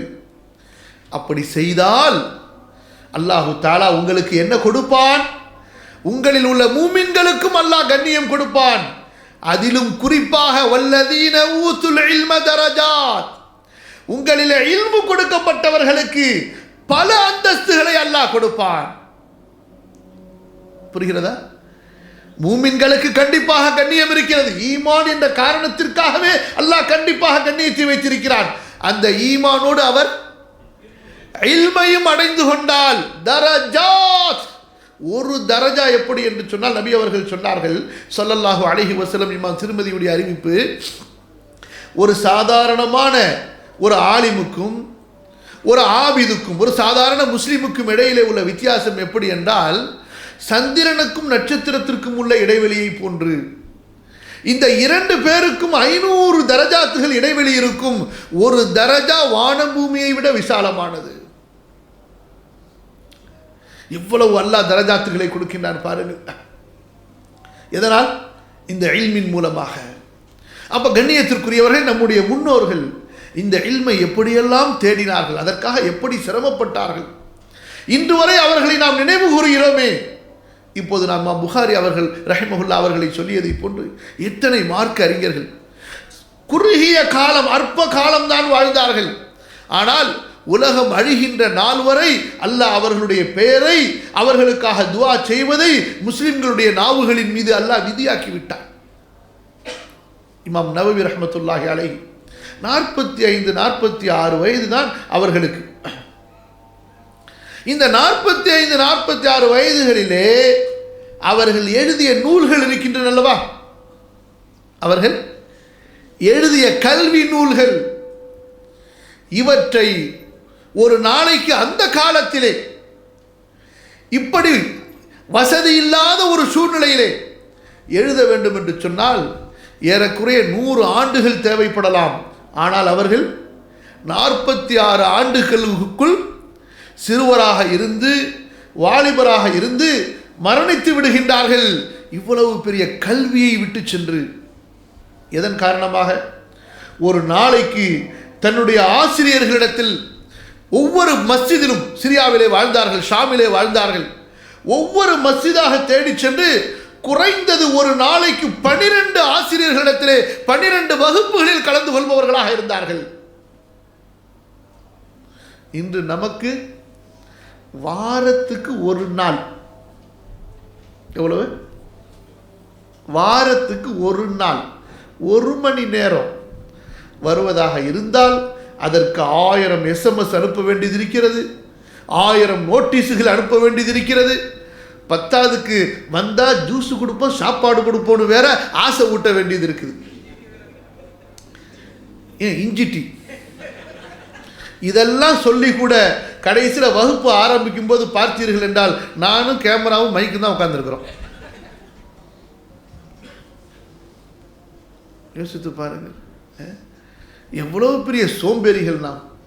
சம்பாதிப்பது என்று வந்தால் இங்கே உள்ள சபையை சொல்லலை, வேற இடத்துல நடந்ததை சொல்கிறேன். நாங்கள் தான் முன்னாடியே வந்துட்டோமே, இங்கே 2 பேர் பேசிக்கிறாங்க.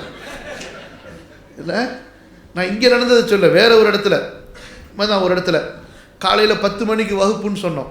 நம்ம முஸ்லீம்கள் தான் தெரியுமே, சனிக்கிழமைன்னு சொன்னாலே சுத்த வேண்டியது, நல்லா திங்க வேண்டியது, ஞாயிற்றுக்கிழமையில சுபுகே தொழுகாமல் தூங்க வேண்டியது, 11 மணிக்கு எந்திரிச்சு எந்த வீட்டிலடா கல்யாணம் பத்திரிகை கொடுத்துருக்குறாங்கன்னு தேடி குடும்பத்தோடு போய் உட்காந்துக்க வேண்டியது. இதானே வேலை நாள், வேலை நாள், வேலை நாள் என்று செல்ல வேண்டியது.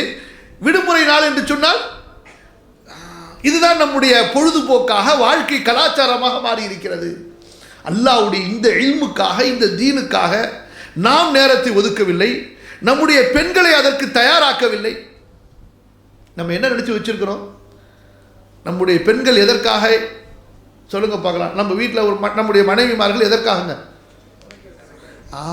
சமைக்கணும், நல்லா சமைச்சு போடணும், வகை வகையா சமைக்கணும், இல்லைன்னா சண்டை. சொல்லுங்க, சமைக்க தெரியவில்லை என்பதற்காக சண்டை போட்டவர்கள் எத்தனை பேர்? என் மனைவி தொழவில்லை, தொழுகை அவளுக்கு சரியாக தெரியவில்லை என்பதற்காக கோபித்துக் கொண்டவர்கள் எத்தனை பேர்? நம்ம முன்னாடி ஒரு காலம் இருந்துச்சு, நம்முடைய பாட்டியாக்கெல்லாம் பொண்ணு பார்க்க போனாங்கன்னா முதல்ல குரான் ஓத தெரியுமான்னு கேட்பாங்க. குரான் ஹத்தம் செஞ்சிருக்கிறா பொண்ணு, ரெகுலராக குரான் ஓதுதா, தர்ஜுமா படிச்சிருக்கான்னு கேட்பாங்க. இப்போல்லாம் டிகிரி இருக்கா, புள்ள வேலைக்கு போகுதா அப்படின்னு கேட்குறாங்க. வேற ஒரு இடத்துல பயான் செஞ்சுக்கிட்டு இருக்கும் பொழுது 10 மணிக்கு வகுப்பு, சரிங்களா? ஏற்பாட்டாளர்களே காணுங்க. ஏன்னா 10 மணிக்கு சொல்லுவோம், ஆனால் 11:30 மணிக்கு தான் வருவாங்கன்னு சொல்லிட்டு. எப்படி? எத்தனை மணிக்கு அடுத்த அதான்? 12:30 மணிக்கு. எப்படி நிலைமை பாருங்கள் நம்முடைய நிலைமை. வகுப்புக்கு போய் வகுப்பை சுத்தம் செஞ்சு சேரை எடுத்து போட்டு எல்லா வேலையும் நானும் அல்ஹம்துலில்லாஹ் என்னோட வந்து தோழர்களும் செய்தார்கள். இன்று கல்விக்கு நாம் கொடுக்கக்கூடிய முக்கியத்துவம் இதுதான். கல்விக்கு கொடுக்கக்கூடிய முக்கியத்துவம், அல்லாஹ்வுடைய தீனுக்கு நாம் கொடுக்கக்கூடிய முக்கியத்துவம், எப்படி அல்லாஹ் நமக்கு முக்கியத்துவம் கொடுப்பான் யோசித்து பாருங்கள். நம்முடைய கண்ணியத்திற்குரிய மார்க்க அறிஞர்களுடைய ஒவ்வொரு அந்த தோழர்களுடைய வரலாறுகளை பார்க்கிறோம். அப்துல்லாஹ் இப்னு நாஃபி ரஹிமஹுல்லாஹ் இமாம் மாலிக்குடைய மாணவர்களிலே முக்கியமானவர். இவர் இமாம் மாலிக் அவர்களுக்கு ரஹிமஹுல்லாஹ், இமாம் மாலிக்கை பற்றி உங்களுக்கு தெரியும், 35 ஆண்டுகள் பணிவிடை செய்து கல்வியை கற்கின்றார்கள். இன்று இமாம் மாலிக்குடைய கல்வி அறிவிப்பு நமக்கு தெரிய வேண்டும் என்றால் அதற்கு அப்துல்லாஹ் இப்னு நாஃபி இல்லாமல் முடியாது. இமாம் ஷாஃபிஈ ரஹிமஹுல்லாஹ்வுடைய வரலாறு, 7 வயதிலே தன்னை பற்றி அவர்கள் சொல்கிறார்கள், நான் 7 வயதாக இருக்கும்போது குர்ஆனை மனப்பாடம் செய்து முடித்தேன், 10 வயதாக இருக்கும்போது இமாம் மாலிக்குடைய முவத்தா நூலை மனப்பாடம் செய்து முடித்தேன். இன்று மதரசாவுடைய பெரிய பெரிய ஷேகுல் ஹதீஸுக்கே முவத்தாவை பாடம் நடத்துறதா இருந்தால் இது எங்களுக்கு வேணாம், வேற யாராவது நடத்த சொல்லுங்கம்மாங்க. அவ்வளவு சிரமமான சட்ட நுணுக்கங்களோடு சேர்ந்த ஹதீஸ் நூல். இன்னும் சொல்ல போனால் இமாம் புகாரி ரஹிமஹுல்லாவுடைய சஹீஹ் புகாரியில் இருக்கக்கூடிய ஹதீஸுகளின் தரத்தை விட இமாம் மாலிக்குடைய முவத்தாவில் இருக்கக்கூடிய ஹதீஸின் தரம் மிக உயர்ந்தது. புரியுதா உங்களுக்கு? ஆனால் இமாம் மாலிக் ரஹிமஹுல்லா ஹதீஸுகளுடன் அதில் சட்ட நுணுக்கங்களையும் சேர்த்த காரணத்தால் ஹதீஸுகளின் நூல்களில் முதல் பட்டியலிலே இது வரவில்லை. புரியுதா? ஆனால் மொத்த இமாம் மாலிக்கில் உள்ள ஹதீஸுகள் தரத்தால் எதை விட உயர்ந்தது? எதை விட உயர்ந்தது? புகாரி ரஹிமஹுல்லாவுடைய சஹீஹுடைய கிரந்தத்தில் உள்ள ஹதீஸுகளை விட மிக உயர்ந்தது. அது போன்றுதான் இமாம் அபு ஜுர்ஆ ரஹ்மத்துல்லாஹி அலைஹி சொல்கின்றார்கள், ஹிஜ்ரி 264 இறந்த அறிஞர் தன்னுடைய ஆசிரியர் அஹ்மதை பற்றி சொல்கின்றார்கள். இமாம் அஹ்மத் அவர்கள் 10 லட்சம் ஹதீஸுகளை மனப்பாடம் செய்திருந்தார்கள். எத்தனை ஹதீஸுகள்? குறைஞ்சபட்சம் ஒரு 40 ஹதீஸையாவது நம்ம மனப்பாடம் செய்ய வேண்டாம்? 40 ஹதீஸை நீங்கள் மனப்பாடம் செய்தால் கூட நாளை மறுமையிலே உங்களை அல்லாஹு தஆலா உலமாக்களோடு எழுப்புவான் என்று ரசூலுல்லாஹி ஸல்லல்லாஹு அலைஹி வஸல்லம் சொல்கிறார்கள். நமக்கு எல்லாத்துக்கும் நேரம் இருக்குங்க. முன்னாடி சொல்லி கொண்டு வந்தேனே இல்லையா? பிள்ளைகளுக்கு, மனைவிக்கு, பெற்றோருக்கு, குடும்பத்திற்கு, தொழிலுக்கு, சுற்றுவதற்கு, சிரிப்பதற்கு, பேசுவதற்கு, எல்லாவற்றுக்கும் நாம் நேரத்தை வகுத்து வைத்திருக்கிறோம் ரசூலுல்லாஹ்வுடைய இந்த சொத்தை பெறுவதற்காக. இந்த இல்ம் எது? யாருடைய சொத்து இது? ரசூலுல்லாஹ்வுடைய சொத்து இது. அபூ ஹுரைரா ரலியல்லாஹு அன்ஹு கடை தெருவுக்கு செல்வார்கள். மஸ்ஜித் நபவியிலே வகுப்புகள் நடந்து கொண்டிருக்கும். சொல்வார்கள், ரசூலுல்லாஹ்வுடைய சொத்து பங்கு வைக்கப்படுகிறது, வாருங்கள் வாருங்கள் எல்லோரும் சென்று பெற்றுக்கொள்ளுங்கள் என்று. மக்கள் எல்லாம் ஏதோ ரசூல் ஸல்லல்லாஹு அலைஹி வஸல்லம் ஹந்தக்ல, அஹ்ஸாபுல, ஹுனைன்ல கிடைச்ச தங்க நாணயங்கள், வெள்ளி நாணயங்களை விட்டுட்டு போயிருக்காங்க போல இருக்கு, அதை அங்கே கலீஃபாக்கள் பங்கு வைக்கிறாங்கன்னு வந்து பார்த்தா அங்கே கல்வி சபை நடந்து கொண்டிருக்கும். எல்லாரையும் அழைச்சிட்டு அபூ ஹுரைரா வருவார்கள். மக்கள் எல்லாம் கேட்பார்கள், அபூ ஹுரைராவே, நபியினுடைய சொத்து பங்கு வைக்கப்படுகிறது என்று சொன்னீர்களே, இங்கே அப்படி ஒன்றுமே இல்லையே என்று அபூ ஹுரைரா ரலியல்லாஹு அன்ஹு கேட்பார்கள். மக்களே, இல்மைத்தானே நபி அவர்கள் விட்டு சென்றார்கள், அதுதானே நபியினுடைய சொத்து என்பதாக. இமாம் அபு ஜுர்ஆ சொல்கின்றார்கள், ஹிஜ்ரி 204 இறந்த ஹதீஸ் கலையினுடைய மிகப்பெரிய அறிஞர் சொல்கிறார்கள் இமாம் அஹ்மத் ரஹிமஹுல்லா. இவர்கள் யார்? ஹிஜ்ரி 164 பிறந்து 241 இறந்த மிகப்பெரிய ஹதீஸ் கலை அறிஞர். இமாம் அஹ்மதுடைய வழி இல்லாமல் ஹதீஸுகளை அறிய முடியாது. இமாம் அஹ்மதுக்கு தெரியாத ஒன்று ஹதீஸாக இருக்கவே முடியாது. அறிஞர்களுடைய தீர்ப்பு என்ன? இமாம் அஹ்மதுக்கு ஒரு ஹதீஸ் தெரியவில்லை என்றால் அது சொல்லுங்க ஹதீஸாகவே இருக்க முடியாது. அவர்கள் 10 லட்சம் ஹதீஸுகளை மனப்பாடம் செய்திருந்தார்கள். இமாம் அஹ்மது ஒரு முறை சொன்னார்கள் அபூ ஜுர்ஆவை பார்த்து, போ, கல்வியை படித்து விட்டு வா, நீ இல்மை தேடாமல் அடுத்து உனது முகத்தை நான் பார்க்க கூடாது என்று தனது மாணவருக்கு அபூ ஜுர்ஆவுக்கு சொன்னார்கள். இமாம் அபூ ஜுர்ஆ அந்த ஒரு வீரத்தோடு, உறுதியோடு சென்றார்கள். பிறகு இமாம் அவர்கள் அஹ்மதை சந்தித்து சொன்னார்கள், இமாம் அவர்களே, 1 லட்சம் ஹதீஸை நான் மனப்பாடம் செய்து வந்திருக்கிறேன் என்று. இன்றைக்கு நம்ம பிள்ளைகளுக்கு எவ்வளவு அழுத்தம் கொடுக்கிறோம் தெரியுமா? எதற்கு? புரியாத கணக்கு. அதனால நான் அந்த கல்வியை குறை சொல்றேன்னு நினச்சிக்காதீங்க யாரும் தயவு செய்து. அப்புறம் எந்திரிச்சு போயிட்டு இந்த ஆலிம் சாக்கு வேறு வேலை இல்லை, நம்ம பிள்ளைங்களெல்லாம் படிக்க வேணாங்கிறாரு, இவரை மாதிரி அப்படிலாம் சொல்லிடாதீங்க. படியுங்கள். ஆனால் முக்கியத்துவம் எதற்கு? நேரம். உங்களுடைய அந்த படிப்பிலிருந்து ஒரு குறைந்த பகுதியான ஒரு நேரத்தை கூட, ஒரு வாரத்திற்கு சில மணி நேரங்களை கூட உங்களது மனைவிகளுக்கு, உங்களுடைய பிள்ளைகளுக்கு கல்விக்காக, அல்லாஹ்வுடைய குர்ஆன் சுன்னாவுடைய இல்முக்காக நீங்கள் ஒதுக்கி கொடுக்க முடியவில்லை என்றால் பிறகு இஸ்லாத்தோடு நமக்கு என்ன பங்கு இருக்கிறது? இந்த இஸ்லாமோடு நமக்கு என்ன சம்பந்தம் இருக்கிறது? சொல்லுங்கள் சகோதரர்களே. அபூ ஜுர்ஆவுக்கு இமாம் அஹ்மது சொன்னார்கள், இذهب لطلب العلم ولا ارى وجهك الا ومعك 100,000 حديث. நீ போ, 1 லட்சம் ஹதீஸை மனப்பாடம் செய்யாமல் நான் உனது முகத்தை பார்க்க கூடாது என்று சென்று விட்டு திரும்ப வருகிறார்கள். இமாம் அபூ ஜுர்ஆ அவர்கள் இமாம் அஹ்மது என்ன சொன்னார்களோ அந்த ஹதீஸுகளை மனப்பாடம் செய்துவிட்டு பிறகு அஹ்மதுக்கு பிறகு இமாம் அபூ ஜுர்ஆ அந்த இடத்திலே ஹதீஸை படித்துக் கொடுக்கும் பொழுது 30,000 மாணவர்கள் அபூ ஜுர்ஆவுடைய ஒரு சபையிலே இருப்பார்கள். எவ்வளவு மாணவர்கள்? 30,000 மாணவர்கள் இருப்பார்கள். இன்றைக்கு ஒரு 2 யூனிவர்சிட்டியை சேர்த்தா கூட அந்த எண்ணிக்கை வருமா? ஜாமியா இஸ்லாமியா மதீனா முனவராலேயே 5,000 பேர் தான், அதுவும் பல டிபார்ட்மெண்டெல்லாம் சேர்த்து. 30,000 மாணவர்கள் ஒரு இமாமுக்கு மாணவர்களாக மாறுகிறார்கள். எதன் மூலமாக? இல்மின் மூலமாக. இமாம் முஹம்மது பின் இஸ்மாயில், இமாம் புகாரி ரஹிமஹுல்லா அஹ்மதுடைய விசேஷமான மாணவர்கள். இமாம் அஹ்மதை பார்க்கின்றார்கள், தங்களது ஆசிரியரை பார்க்கின்றார்கள். 2 கையில் ஒழு செஞ்சுட்டு செருப்பு எடுத்துக்கிட்டு ஓடுகிறார்கள் மதீனாவின், பக்தாதின் வீதிகளிலே. ஆசிரியரை பார்த்து கேட்கிறாள், நீங்களும் மிகப்பெரிய ஆசிரியர், நீங்கள் எதுவரை இப்படி கல்வியை தேடி சென்று கொண்டே இருப்பீர்கள்? சொன்னார்கள், நான் இறக்கின்ற வரை இந்த கல்வியை தேடிக்கொண்டே இருப்பேன் என்று. இமாம் அஹ்மது இரவெல்லாம் தூங்க மாட்டார்கள், இந்த கல்விக்காக வேண்டி விழுத்து படித்து கொண்டே இருப்பார்கள். இமாம் அஹ்மதுடைய தாய் சொல்வார்கள், மகனே கொஞ்சம் ஓய்வெடுத்துக் கொள்ளக்கூடாதா, கொஞ்சம் ஓய்வெடுத்துக் கொள்ளக்கூடாதா, இந்த பேனாவையும் காகிதத்தையும் கொஞ்சம் வைக்கக்கூடாதா என்று சொல்வார்கள். இமாம் அவர்கள் சொல்வார்கள், தாயே கபருக்கு செல்கின்ற வரை நான் இதை வைக்க மாட்டேன், கபருக்கு செல்கின்ற வரை நான் இதை வைக்க மாட்டேன். இமாம் புகாரி ரஹிமஹுல்லா அவர்கள் சொல்கிறார்கள், நான் 1000 ஆசிரியர்களிடத்திலே கல்வி படித்திருக்கிறேன், ஒவ்வொரு ஆசிரியரிடமிருந்தும் 10,000த்திற்கும் அதிகமான ஹதீஸுகளை பதிவு செய்திருக்கிறேன், நான் எழுதியிருக்கிறேன். நமக்கு எப்படிங்க, ஒரு ஹதீஸை 2 தடவை கேட்டாலே இது கேட்ட ஹதீஸை தானே இவர் சொன்னார். ஆனால் ஷைத்தானாக இருந்தால், அல்லாஹ்வுடைய ஈமானை கெடுக்கக்கூடியதாக, மார்க்கத்தை கலங்கப்படுத்தக்கூடியதாக இருந்தால் அதில் நஃப்ஸுக்குள்ள ஈடுபாட்டை பாருங்கள். அல்லாஹ்வுடைய தீன் என்று வந்துவிட்டால் கொஞ்ச நேரத்திலே சலிப்பு தட்டி விடுகிறது இல்லையா? சொல்லுங்கள், ஏன்?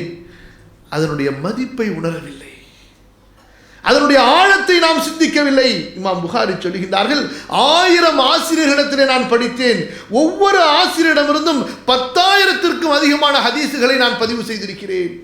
அவற்றையெல்லாம் ஒன்று சேர்த்துதான் இந்த சஹீஹுல் புகாரி என்ற 7000த்திற்கும் அதிகமான அந்த ஹதீஸ் தொகுப்பை அவர்கள் எழுதுகிறார்கள். இன்னும் கொஞ்சம் மேலே செல்லுங்கள், முஆத் இப்னு ஜபல் ரலியல்லாஹு அன்ஹு நபித்தோழர்களுடைய ஆர்வத்தை பாருங்கள். மிக குறுகிய வயதிலே மரணித்த நபித்தோழர்களில் இமாம் முஆத் இப்னு ஜபல் ரலியல்லாஹு அன்ஹு அவர்கள் ஒருவர். அவர்கள் அல்லாஹ்விடத்திலே மரண நேரத்திலே சக்கராத் ஹாலத்திலே பேசுகிறார்கள், அல்லாஹ்வே, இந்த துன்யாவில் நான் நீண்ட காலம் இருக்க வேண்டும் என்று விரும்பினேன், ஆசைப்பட்டேன். ஆனால் அதுவோ மாட மாளிகைகளை கட்டுவதற்காகவோ தோட்டம் துறவுகளை ஏற்படுத்துவதற்காகவோ இல்லை என்பதை நீ அறிவாய். நான் சொல்றது புரியுதுங்களா? இந்த முஆத் இப்னு ஜபல் யார் தெரியுமா? இவரை பற்றி யாராவது ஒரு விஷயம் தெரிஞ்சிருந்தா சொல்லுங்க பார்க்கலாம். அந்த முன்னாடி வலது பக்கத்தில் எனக்கு இங்கேருந்து ஒரு 5 ரோக்குள்ளார யாராவது ஒருத்தங்க இந்த முஆதை பற்றி, இந்த முஆத் யார், முதல்ல இதை சொல்லுங்க. இவர் மக்காவில் உள்ள சஹாபியா, மதீனாவில் உள்ள சஹாபியா, முஹாஜிரா, அன்சாரியா? சும்மா விட்டடிக்க கூடாது, ஆதாரங்க. இப்போ நான் போட்டுக்கோம், இவர் சொல்லட்டும் முஹாஜிர்னு சொல்லிட்டு அஜர்த்து இல்லைன்னு சொல்லி 2வது கேட்டார்னா அன்சாரின்னு சொல்லிட்டு போகிறார். 2 பேர் தானே இருக்க போகிறாங்க. எப்படி? நம்ம இந்த மாதிரி நிறைய பேர் பார்த்துட்டு வந்திருக்கோம். இவர் யார்? இவர் அன்சாரியா முஹாஜிரியா? கன்ஃபார்ம். எங்கே படிச்சிருக்கிறீங்க? அப்போல்லாம் கேட்க மாட்டோம், பயந்துடாதீங்க. இவர் அன்சாரி தோழர். இவர் யார்? அன்சாரி தோழர். இவரை ரசூலுல்லாஹி ஸல்லல்லாஹு அலைஹி வஸல்லம் ஒரு பெரிய பணிக்காக அனுப்பினார்கள். என்ன பணி? யமன் நாட்டுக்கு ஆளுநராகவும் அழைப்பாளராகவும் அனுப்பினார்கள். அது மட்டுமல்ல, இன்னும் எத்தனை சிறப்புகள் இந்த முஆதுக்கு. இந்த முஆதின் கரத்தை பிடித்து நபி சொன்னார்கள், முஆத், அல்லாஹ்வுக்காக நான் உன்னை நேசிக்கிறேன். நாம் எப்படி நாம் நபியை நேசிக்கிறோம் நாம் சொல்றோம். அந்த நேசம் ஏற்றுக்கொள்ளப்பட்டதா இல்லையா என்பதை மறுமையில் தான் அறிய முடியும். சரியா இல்லையா? ஆனால் வாழுகின்ற காலத்திலேயே அந்த வாலிப தோழர் அவரை கரம் பிடித்து நபி சொல்கின்றார்கள், யா முஆத், இன்னி உஹிப்புக ஃபில்லாஹ், அல்லாஹ்வுக்காக நான் உன்னை நேசிக்கிறேன் முஆதே, உனக்கு நான் சில துஆக்களை சொல்லித் தரப் போகிறேன் என்று. அந்த முஆத் சொல்றாங்க, அல்லாஹ்வே, மரண நேரத்தில் சக்கராத்து நேரத்தில் சொல்றாங்க, எனக்கு வாழ வேண்டும் என்ற ஆசை இருப்பது உனக்கு தெரியும் அல்லாஹ்.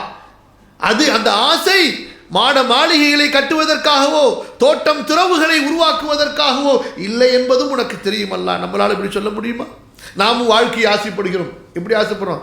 எப்படியாவது துபையில் இருக்கிறதுக்குள்ளார, துபையில் விசா முடிஞ்சு போகிறதுக்குள்ளார ஊரில் ஒரு பங்களா கட்டிட்டு போகணும், இல்லைன்னா ஊரில் மதிக்க மாட்டாங்க. நம்ம ஆசை என்ன? இங்கே இருந்து இன்னும் அரபி படிக்காமல் இருக்கிறாங்க. சைனாவுக்கு போகிறவங்க சைனா படிச்சிடறாங்க, ஜெர்மனுக்கு போனால் ஜெர்மன் படிச்சாங்க. ஒரு அரபு நாட்டுக்கு வந்து அரபி படிக்கல. ஏன்? காசு தேடுறது நம்மை இந்த மொழியை விட்டு திசை திருப்பி விட்டது. அதான காரணம். சொல்லுங்க பார்க்கலாம். பணம் பணம் பணம், பொருள் பொருள், காசு காசு காசு, எப்போ பார்த்தாலும் வாழ்க்கை வாழ்க்கை வாழ்க்கை எல்லாம் புரிஞ்சு சும்மா பேருக்கு போய் பள்ளிவாசலில் போய் டொப்பு டொப்புன்னு உளுந்துட்டு வர்றதை நம்ம என்னமோ பெரிய ஹசன் பஸ்ரி லெவலுக்கு போயிட்டு தான் நினச்சிக்கிட்டு இருக்கிறோம். என்னங்க, கொஞ்சம் தாடி முகத்தில் ஒட்டிக்கிச்சுன்னா போதும், அவ்வளவுதான். அதுக்கு மேலே போயிடுவார் இவர். எங்க ஹசன் பஸ்ரி லெவலுக்கு மேலே போயிடுவார் இவர், இல்லையா? ஊரில் போகிறதுக்குள்ளார இன்னும் எங்கே இவ்வளோ கஷ்டப்பட்டுருக்கீங்க? இல்லைங்க, ஒரு வீடு கட்டிட்டா போயிடுவாங்க, இல்லை 2 புள்ள இருக்குது கல்யாணம் பண்ணி கொடுத்துட்டா போயிடுவேன். அப்படித்தானே நம்முடைய ஆசை, பொதுவாக ஆசை. ஒரு 2 பங்களா வாங்கி 2 பில்டிங் ரெண்ட் வர்ற மாதிரி எழுதி வச்சுட்டேன்னா என் பிள்ளைங்களுக்கு, அதுக்கப்புறம் நான் ஊரில் போய் செட்டில் ஆகிடுவேன். நீ எங்கே செட்டில் ஆகுது? அதுக்கு முன்னாடி உன் ஜனாசா போன எத்தனை பேர் இருக்கிறார்கள்? எத்தனை பேருடைய ஜனாசா போயிருக்கிறது? யோசித்து பார்த்தோமா? கேள்விப்படுறீங்களா இல்லையா? ஒரு நாளைக்கு ஒரு ஜனாசா போயிட்டு தான் இருக்கும் கண்டிப்பாக. எத்தனை திட்டத்தோடு. சரி, முஆது சொல்லுகின்றார்கள், அல்லாஹ், நான் இந்த உலகிலே வாழ வேண்டும் என்று ஆசைப்பட்டது உனக்கு தெரியும். ஆனால் அந்த ஆசை எதற்கு என்பது உனக்கு தெரியும். அல்லாஹ்வே, இரவிலே நின்று வணங்க வேண்டும் என்பதற்காகவும், கடுமையான வெயில் காலங்களிலே தாகத்தோடு நோன்பு இருக்க வேண்டும் என்பதற்காகவும், கல்வி சபைகளில் உலமாக்களுக்கு அருகிலே உட்கார வேண்டும் என்பதற்காகவும் தான் நான் இந்த உலகத்தை ஆசைப்பட்டேன். நமக்கு உலமாக்கள்னாலே பிடிக்காது. எப்போ தெரியுமா பிடிக்கும்? வீட்டில் ஏதாவது ஒரு ஃபங்க்ஷன் வச்சுன்னா யாராவது ஒரு ஆலிம்சாவை கூப்பிட்டு பறக்கத்துக்கு சாப்பாடு கொடுக்கறதுக்கு தான் உலமாவை பிடிக்கும். எதுக்கு பிடிக்கும் உலமாக்களை? நம்ம வீட்டுக்கு ஒரு ஆலிம் வந்து சாப்பிட்டாருன்னா பறக்கத்து. அவருடைய கல்விக்காக வேண்டி அவரை நேசித்து, அவரிடமிருந்து ஹலால் ஹராமுடைய கல்வியை கற்று, தக்வாவை கற்று, ஈமானை கற்று, ஹதீஸை கற்று நான் அல்லாஹ்விடத்தில் நெருக்கமாக வேண்டும் என்று ஒரு உலமாவை நாம் நேசிக்கிறோமா? சொல்லுங்க. அவர்கள் உலமாக்களை நேசித்தார்கள். எதற்காக நேசித்தார்கள்?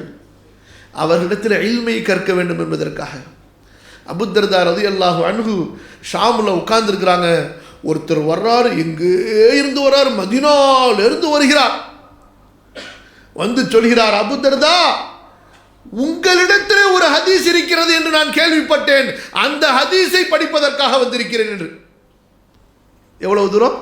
மதீனாலிருந்து டமாஸ்கஸ் சிட்டி சிரியாவுக்கு வருகிறார். எதற்காக? ரசூலுல்லாவுடைய ஒரு தோழர் இருக்கிறார். அந்த தோழரிடத்திலே ரசூலுல்லாவிடமிருந்து நேரடியாக அவர் கேட்ட ஒரு ஹதீஸ் இருக்கிறது என்பதற்காக அதை தேடி வருகிறார். இது இல்மு சகோதரர்களே. இப்படி இல்மை தேடும்போது அல்லாஹ் பரக்கத்து செய்வார். என்ன சொன்னார்கள் முஆத் அவர்கள்? அல்லாஹ், நான் இந்த துன்யாவிலே வாழ்வதை விரும்புகிறேன். எதற்காக அல்ல? வீடுகளை கட்டுவதற்காக, தோட்டம் துறவுகளை உருவாக்குவதற்காக அல்ல, சொத்து சுகங்களை சேர்ப்பதற்காக அல்ல. 3ஐ சொல்கிறார்கள். இரவிலே நின்று வணங்க வேண்டும் என்பதற்காக, கடுமையான வெயில் காலங்களிலே தாகத்தோடு நோன்பு இருக்க வேண்டும் என்பதற்காக, கல்வி சபைகளில் உலமாக்களின் அருகாமையில் உட்கார்வதற்காக. ஒலி முஸாஹமத்தில் உலமா ஃபி ஹலகி ذிக்ரி. அப்ப கண்ணியத்திற்குரியவர்களே, இந்த இல்மு இல்லாத காரணத்தினால்தான், அறியாமை ஜஹில் மிகைத்து விட்ட காரணத்தினால்தான் இன்று நம்முடைய உம்மத்துகளிலே ஷிர்க் மிகைத்திருக்கிறது, குஃப்ர் மிகைத்திருக்கிறது, நயவஞ்சகத்தனம் மிகைத்திருக்கிறது, பெரும் பாவங்கள் மிகைத்து விட்டன. நம்முடைய வாலிபர்களுக்கு, நம்முடைய வாலிப பெண்களுக்கு ஹலால் ஹராம் தெரியவில்லை. ஒரு முஸ்லிமான பெண் ஒரு காஃபிரோடு ஓடி போய் திருமணம் முடித்துக் கொள்கிறாள், அது தனக்கு ஹராம் என்று அவளுக்கு தெரியவில்லை. காஃபிர்களோடு செல்கிறாள் பயணத்திலே, ஹராம் என்று அவளுக்கு தெரியவில்லை. தொழுகை கடமை என்பது அவளுக்கு தெரியவில்லை. நோன்பு கடமை என்பது அவளுக்கு தெரியவில்லை. குர்ஆன் அல்லாஹ்வுடைய வேதம் ஓத வேண்டும், புரிய வேண்டும் என்பது அவளுக்கு தெரியவில்லை. என்ன காரணம் இதற்கு? கல்வியை புறக்கணித்து விட்டோம். கண்ணியத்திற்குரியவர்களே, இந்த கல்விதான் நமக்கு சொர்க்கத்தை லேசாக்கி தரக்கூடிய பாதை. இன்று அல்ஹம்துலில்லாஹ் இப்படிப்பட்ட ஒரு சூழ்நிலையிலே உங்களுக்கு இந்த வாய்ப்புகள் கிடைத்திருப்பதை நீங்கள் தவற விட்டு விடக்கூடாது. செல்வத்தை தேடுவதற்காக, பொருளாதாரத்தை தேடுவதற்காக, வாழ்க்கை வசதியை மேம்படுத்திக் கொள்வதற்காக வந்திருக்கக்கூடிய நீங்கள் அதை மட்டும் நோக்கமாக வைக்காமல், சஹாபாக்கள் தாபிஈன்கள் வாழ்ந்த பூமிக்கு நெருக்கமாக நாம் வந்திருக்கிறோம். இங்கே உங்களுக்கு உங்களுடைய நாடுகளில் கிடைப்பதை விட இல்மு விசாலமாக, அழகாக, இன்னும் தெளிவாக, இன்னும் வசதியாக உங்களுக்கு கிடைக்கின்றன. அதற்குண்டான ஏற்பாடுகள் இருக்கின்றன. இங்கே நீங்கள் செய்ய வேண்டியது என்ன? ஒன்று, நீங்கள் உங்களை அதற்காக தயார்படுத்த வேண்டும். இரண்டாவது, உங்களுடைய பெண்களை இங்கே நீங்கள் அவர்களை இந்தியாவிலிருந்து அழைத்து வந்திருப்பது வெறும் உங்களுக்கு சமைத்து தருவதற்காக மட்டுமல்ல, அவர்களுக்கு இல்மை கொடுப்பதற்குண்டான ஏற்பாடுகளை செய்யுங்கள். இல்முடைய சபைகளில் கலந்து கொள்வதற்குண்டான ஏற்பாடுகளை செய்யுங்கள். ஷைத்தான் இருக்கின்றானே, அவனுக்கு எப்படி கொள்வதிலிருந்து ஒருவரை தடுக்காதவரை அவனுக்கு நிம்மதி இருக்காதோ, புரியுதுங்களா? அதற்கு அடுத்ததாக அவன் தடை போடுவதற்கு ஒன்று இருக்கிறது என்றால் அது என்ன? இந்த இல்மை நீங்கள் தேட விடாமல் அவன் தடுப்பதற்குண்டான எல்லா திட்டங்களையும் அழகாக செய்வான். அந்த நேரத்தில் தான் ஒரு மாயை உருவாக்குவான். பலவிதமான அற்ப சப்ப காரணங்களை, ஒரு அற்பமான பலவீனமான காரணங்களை அவன் உருவாக்குவான். ஒன்றுமில்லாத தோற்றங்களை அவன் உருவாக்குவான். பார்க்கிறோம், எல்லாவற்றுக்கும் நேரம், எல்லாவற்றுக்கும் சிரமம். ஒரு டாக்டர்கிட்ட போய் ஒரு செக்கிங் செய்வதாக இருந்தால் அதற்கு எவ்வளவு ஏற்பாடு செய்கிறார்கள் இல்லையா? ஒரு மருத்துவ செக்கிங். யாராவது சொல்கிறாங்களா, எனக்கு ஆஃபீஸில் லீவ் கொடுக்க மாட்டாங்க, அதனால் நான் மெடிக்கல் செக்கப்புக்கு போக முடியாதுன்னு யாராவது சொன்னவங்க இருக்காங்களா? சொல்லுங்க பார்க்கலாம். சுப்ஹானல்லாஹி ரப்பில் ஆலமீன். ஒரு பாஸ்போர்ட் ரெனிவேஷன், உங்களுக்கு எம்பேசியில் போய் பாஸ்போர்ட் ரினியூவல் பண்ணி ஆகணும், இல்லைன்னா இக்காமா முடியாது, எனக்கு கம்பெனியில் லீவ் இல்லை, அல்லது நான் 15 மணி நேரம் வேலை செஞ்சுட்டு வர்றேன், எனக்கு ஓய்வு கிடைக்காது என்று யாராவது சொல்ல முடியுமா? இன்று எத்தனையோ தேவைகளை பாருங்கள், அவற்றை அவசியம் என்று நாம் முடிவு செய்துவிட்ட காரணத்தால், நம்முடைய துன்யாவோடு தொடர்புடையதாக ஆகிவிட்ட காரணத்தால் அதற்கெல்லாம் நேரங்களை முன்கூட்டியே வகுத்து விடுகின்றோம், திட்டமிட்டு விடுகின்றோம். ஆனால் இந்த இல்ம், இதனுடைய அருமை தெரியாத காரணத்தால் எவ்வளவு காரணங்களை சொல்கிறோம். வீட்டுக்கு விருந்தாடி வந்துட்டாங்க, ஃபோன் வந்துச்சு, பேசிக்கிட்டே இருந்தேன், ஃபோன் வந்தது, பேசிக்கிட்டே இருந்தேன், அதனால் வர முடியல. ஒருத்தரை பார்க்க வேண்டியது இருந்துச்சு, அதனால் வரலை. ஒரு இடத்துக்கு போயிட்டு வரலான்னு போன, அங்கே கொஞ்சம் நேரம் ஆயிடுச்சு, பிஸி ஆயிடுச்சு, அதனால வரல. எவ்வளவு அற்பமான காரணங்கள் பாருங்கள் சகோதரர்களே. தலை வலிக்குது இல்லை, தலை வலிக்கிற மாதிரி இருக்குது, தலை வலிக்கலை, இன்னும் தலை வலிக்கிற மாதிரி இருக்கிற மாதிரி இருந்துச்சு, அதனால கொஞ்சம் அப்படியே இருந்தேன், ஒரு காபி போட்டு குடிக்கலாமேன்னு பார்த்தேன், அப்படியே நேரம் ஆயிடுச்சு. இன்று குறிப்பாக உங்களுடைய பெண்களை இங்கே நீங்கள் அழைத்து வந்திருக்கிறீர்களே, நம்முடைய சகோதரிகள், உங்களுடைய வீட்டு பெண்கள், இன்று தமிழ்நாட்டிலே நமது பெண்கள் சமுதாயம் மிகப்பெரிய அளவிலே சீரழிந்திருப்பதை நீங்கள் கண்டிப்பாக ஏற்றுக்கொள்வீர்கள் இல்லையா? குடும்பத்திலே இங்கு வந்திருக்கக்கூடிய உங்களது பெண்களுக்கு இந்த கல்வி சூழலை நீங்கள் ஏற்படுத்தி கொடுத்து, இல்மை கற்றவர்களாக, நூரை கற்றவர்களாக, நேர்வழியை கற்றவர்களாக அவர்கள் உங்களது தாய்நாட்டுக்கு திரும்ப சென்றால் தங்களுடைய சமுதாயத்தை திருத்துவார்களா இல்லையா? ஒரு மனிதனை நீங்கள் திருத்தினால், ஒரு ஆணை திருத்தினால் அந்த சீர்திருத்தம் அவனோடு நின்று விடலாம். ஆனால் ஒரு பெண்ணை திருத்தினால் அந்த குடும்பத்தையே நீங்கள் திருத்தி விடலாம். இன்று இங்கே இன்னொரு மிகப்பெரிய ஒரு ஆதங்கம் என்னவென்று சொன்னால், மிகப்பெரிய ஒரு கவலைக்குரிய செய்தி என்னவென்றால், பெண்களிடத்திலே ஆர்வம் இருக்கிறது, ஆனால் ஆண்கள் அதை தடுக்கிறார்கள். இதெல்லாம் உனக்கு தேவையா? இதற்கு இன்னொரு காரணத்தை சொல்லலாம். இவ போய் படிச்சுக்கிட்டா கடைசியில் நம்மளை கேள்வி கேட்க ஆரம்பிச்சிருவா. எப்படி? இது ஷைத்தான் போடுற பயம். இப்போ வர்றாங்க, ஃபஜ்ரு தொழுகைக்கு கண்டிப்பாக தொழுகணும், எந்திரிச்சு மஸ்ஜிதுக்கு ஆண்கள் போகணுங்கிறத கண்டிப்பாக சொல்லிக் கொடுப்பாங்க. சொல்லிக் கொடுக்க மாட்டாங்களா? இப்போ வீட்டில் தூங்க முடியுமா? இப்படி பல ஹலால் ஹராமுடைய விஷயங்கள். இதற்காகவே ஷைத்தான் அவர்களுக்கு திட்டமிட்டு தங்களது பெண்களை இல்முடைய சபைகளுக்கு, தாவாவுடைய சபைகளுக்கு, கல்வியின் சபைகளுக்கு செல்ல விடாமல் தடுக்கின்றார்கள். என்ன அவங்க நஃப்ஸில் ஷைத்தான் என்ன சொல்கிறான்? அவசியம்தான், இப்போ நீ கொஞ்சம் ஒரு மாதிரியாக இருக்கிற. இவருக்கு உண்மையில வெறுப்பு கிடையாது, மார்க்கத்தை பின்பற்றக்கூடாது என்பது நோக்கம் அல்ல, மார்க்கத்தை பின்பற்றுவதில் இவருக்கு மாற்று கருத்து இல்லை. ஆனால் நான் கொஞ்சம் இப்போ பலவீனமாக இருக்கிறேன், நான் கொஞ்சம் சரியாயிட்டு என் மனைவியை அனுப்பலாம். எப்படி? இதெல்லாம் ஷைத்தானிய வஸ்வசாக்கள், ஷைத்தான் போடக்கூடிய சிந்தனைகள். எனது மனைவி கற்றுக்கொள்ளட்டும், அவளிடமிருந்து நான் கற்றுக்கொள்வேன்.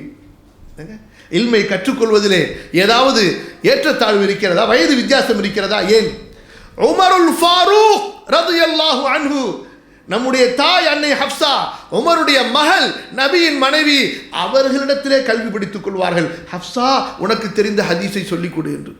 தங்களுக்கு வாழ்க்கையிலே குடும்ப வாழ்க்கை சம்பந்தப்பட்ட பொருளாதார வாழ்க்கை சம்பந்தப்பட்ட சொத்துரிமை சம்பந்தப்பட்ட ஏதாவது பிரச்சனை ஏற்பட்டு அதை தங்களுடைய ஷூரா மஜ்லிஸிலே தீர்க்க முடியவில்லை என்றால் அன்னை ஆயிஷாவிடத்தில் அனுப்புவார்கள்.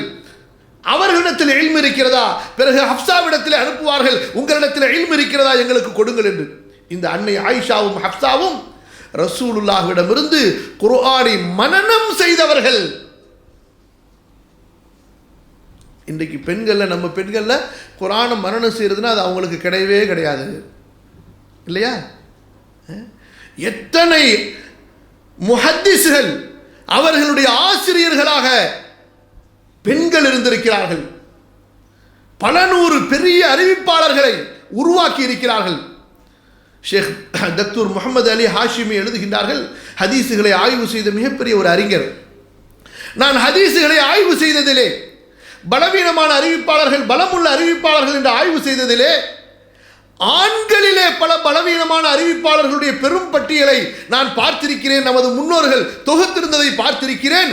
ஆனால் அந்த பலவீனமான அறிவிப்பாளர்களின் பட்டியலில், பலவீனமான அறிவிப்பாளர்களின் பட்டியலில் ஒரு பெண் பெயரை கூட நான் பார்க்கவில்லை. அப்படி என்றால் நம்முடைய அந்த மூத்த மக்கள் இல்மை தேடுவதில் எவ்வளவு ஆர்வமாக, திறமையாக, உறுதியாக இருந்திருக்கிறார்கள். உம்மு அமாரா சொல்லுகின்றார்கள், நான் ஜும்மா தொழுகைக்கு வருவேன். நபி மஸ்ஜிதிலே சூரா, ஜும்மாவிலே குத்துபாவிலே மிம்பரிலே காஃப் சூராவை ஓதுவார்கள். நபியின் வாயிலிருந்து நேரடியாக அந்த சூரா ஓதப்பட்டு அதை நான் மரணம் செய்தேன் என்று. இன்று இருப்பதை போன்றுள்ள ஏற்பாடுகள் அல்ல. சஹாபாக்கள் முன்னால் உட்கார்ந்திருப்பார்கள், அதற்கு பிறகு அப்படியே சஹாபிய பெண்மணிகள் உட்கார்ந்திருப்பார்கள். அன்னை அஸ்மா சொல்லுவார்கள், நான் அப்படி பின்னால் உட்கார்ந்திருக்கும் பொழுது நபி சொன்னது எனக்கு புரியவில்லை என்று சொன்னால் எனக்கு முன்னால் இருக்கின்ற தோழரிடம், யா ஃபுலான், ஓ இன்னவரே, கடைசியா நபி என்ன சொல்லி முடித்தார்கள் என பேசி கொண்டிருக்கும் பொழுது வார்த்தை உயரமாக இருக்கும், முடிக்கும் போது சப்தம் தாழ்ந்து விடலாம். அந்த கடைசி வார்த்தை கேட்கவில்லை என்றால் கூட உடனே அன்னை அஸ்மா என்ன செய்வார்கள், யா ஃபுலான், இன்னவரே கொஞ்சம் திரும்புங்க, கடைசியா ரசூலுல்லாஹ் என்ன சொல்லி முடித்தார்கள் அதை சொல்லுங்கள் என்று கேட்டு நான் மனப்பாடம் செய்து கொள்வேன்.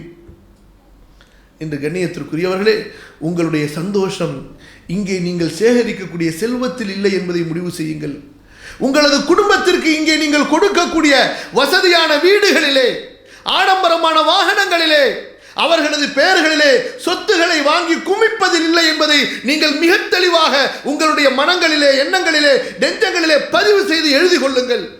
உங்களுடைய நிம்மதி, சந்தோஷம், வருங்கால வெற்றி, உங்களுடைய நேமத்துகள், அல்லாஹ்வுடைய பொருத்தம், உங்களுடைய இறுதி வாழ்க்கை சந்தோஷமாக சிறப்பாக அமைவது, இவையெல்லாம் உங்களுக்கும் உங்களுடைய மனைவிகளுக்கும் உங்களுடைய பிள்ளைகளுக்கும் தீனுடைய இல்மை கொடுப்பதில் தான் என்பதை நீங்கள் உறுதியாக புரிந்து கொள்ளுங்கள். எனக்கு தெரியும், சில நாடுகளிலே நான் வசித்திருக்கிறேன். அந்த வயதானவர்கள் குமுறி இருக்கிறார்கள்.